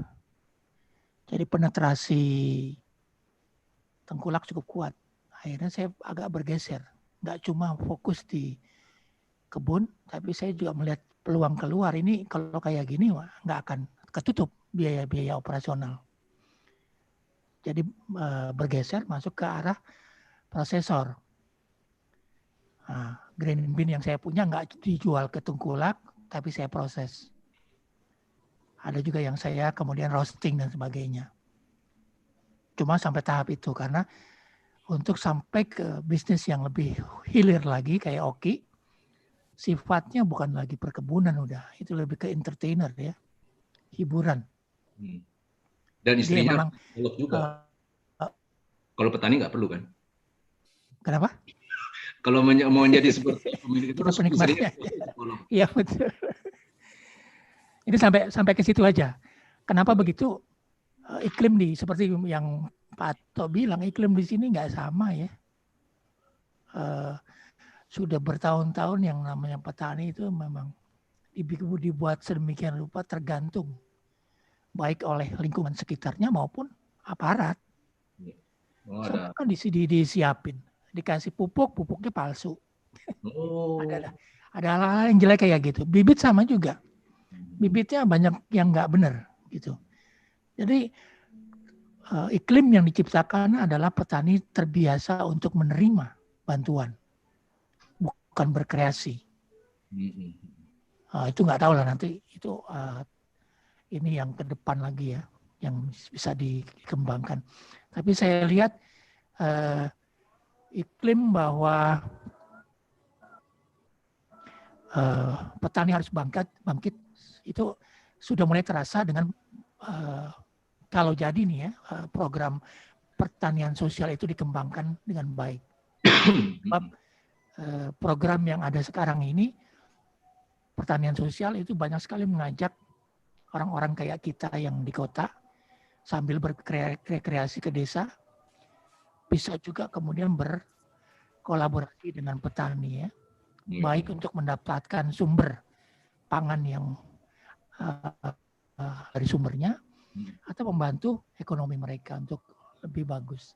Jadi jarak dengan teknologi aja, dulu jarak antara kita dengan petani dibatasi oleh sekelumpulan jaringan yang namanya distributor, sekarang dipangkas. Kita bisa langsung aja berhubungan dengan petani, sehingga petani menarik manfaat diskon-diskon yang diberikan kepada distributor, itu langsung mereka nikmati. Begitu, Pak. Baik, jadi sekedar mengingatkan kembali lagi ke para peserta bahwa kita aktif di 3 kanal ya, sosial media, dan tidak semua pertanyaan bisa saya sampaikan ya karena juga keterbatasan waktu. Menyambung ke statement dari Pak Hendy barusan, yaitu adalah para petani itu yang sulit mendapatkan pembiayaan, memang terkait pengembangan komoditi agribisnis dibutuhkan yang namanya sumber-sumber pendanaan kreatif ya. Perbankan tentu agak sulit untuk mendukung petani terkait dengan pencatatan ataupun cash flow yang nggak stabil seperti itu. Jadi memang harus ada sumber-sumber pendanaan, satunya adalah mutual fund, lalu mungkin juga crowdfunding ya. Nah, itu tadi yang disebut artinya bisa langsung ke petaninya lebih sejahtera, konsumen dapat produk yang lebih berkualitas, dan kita juga bisa tamasya. Kurang lebih seperti itu ya Pak Hendy ya. Ya. Oke, Bapak Ibu sekalian, untuk Pak Oki mungkin nggak bisa di-share, nih ada permintaan alamatnya ditaruh di chat, apa istilahnya nih, chat itu maksudnya apa, di chat, diketik alamatnya. Oke. Alamat itunya ya. Baik. Ada di mana gitu. Jadi kalau untuk Bapak Ibu sekalian, kalau sekiranya nanti ada pertanyaan ya, bisa ditanya di grup kalau sekiranya memang tidak tersampaikan atau tidak terangkat pada sesi kali ini. Dan yang kedua itu adalah bahwa nantikan akan ada yang namanya door prize ya. Door prize itu adalah harga pintu ya, harga pintu. Door itu pintu, prize itu harga gitu ya. Kurang lebih nanti ada hadiah lah ya. Kurang lebih seperti itu dari Pak Hendy. Tokonya, Tokopedia Pak Hendy itu adalah apa namanya? Robusta Van Catang Malang. Di situ bisa cek yang namanya kopi apa namanya yang tadi saya pakai itu apa namanya Pak? Luwak, lalu kemudian Waini dan juga Ciragi. Nah, jadi silakan dilihat, ditengok, beli langsung bisa datang ya. Dan kalau masukan dari saya sih Pak, kalau seumpamanya bisa jangan lama-lama tuh ya. Jadi kirimnya langsung pakai yang same day atau instant courier. Jadi langsung bisa menikmati kopinya. Oke, terakhir ya, statement penutup dari Pak Hendy karena waktu kita sudah jam 12.10 dari Pak Hendy dan Pak Oki, saya persilakan. Silakan Pak Hendy dulu.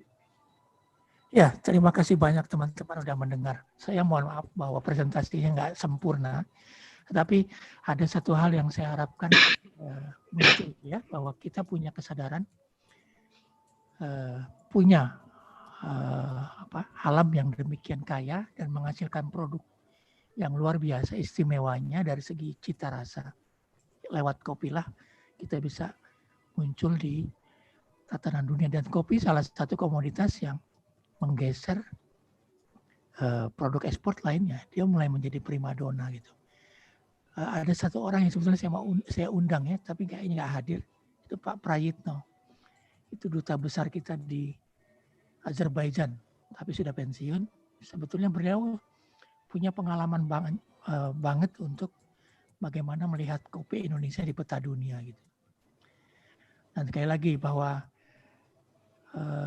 nikmati kopi bukan sebagai cita rasa, tapi juga nikmati dia sebagai bagian dari gaya hidup. Artinya kalau kita main ke tempat mereka tumbuh, itu juga sesuatu yang advantage ya buat kesehatan kita, buat kegembiraan kita, buat relasi sosial kita.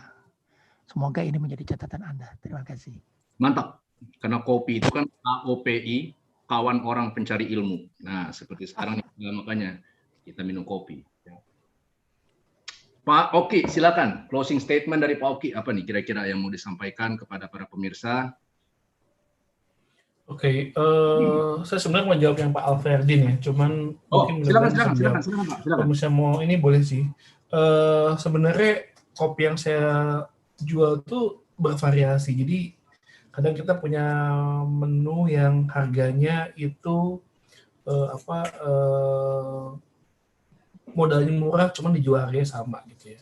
Jadi model-model kopi kopi latte, cappuccino, ataupun kopi V60 itu kan sebenarnya bagaimana kita mengaturnya supaya harganya keuntungan di V60 lebih besar dibandingin keuntungan kalau kita jual latte maupun cappuccino. Itu bisa, kalau saya bisa 50-60%.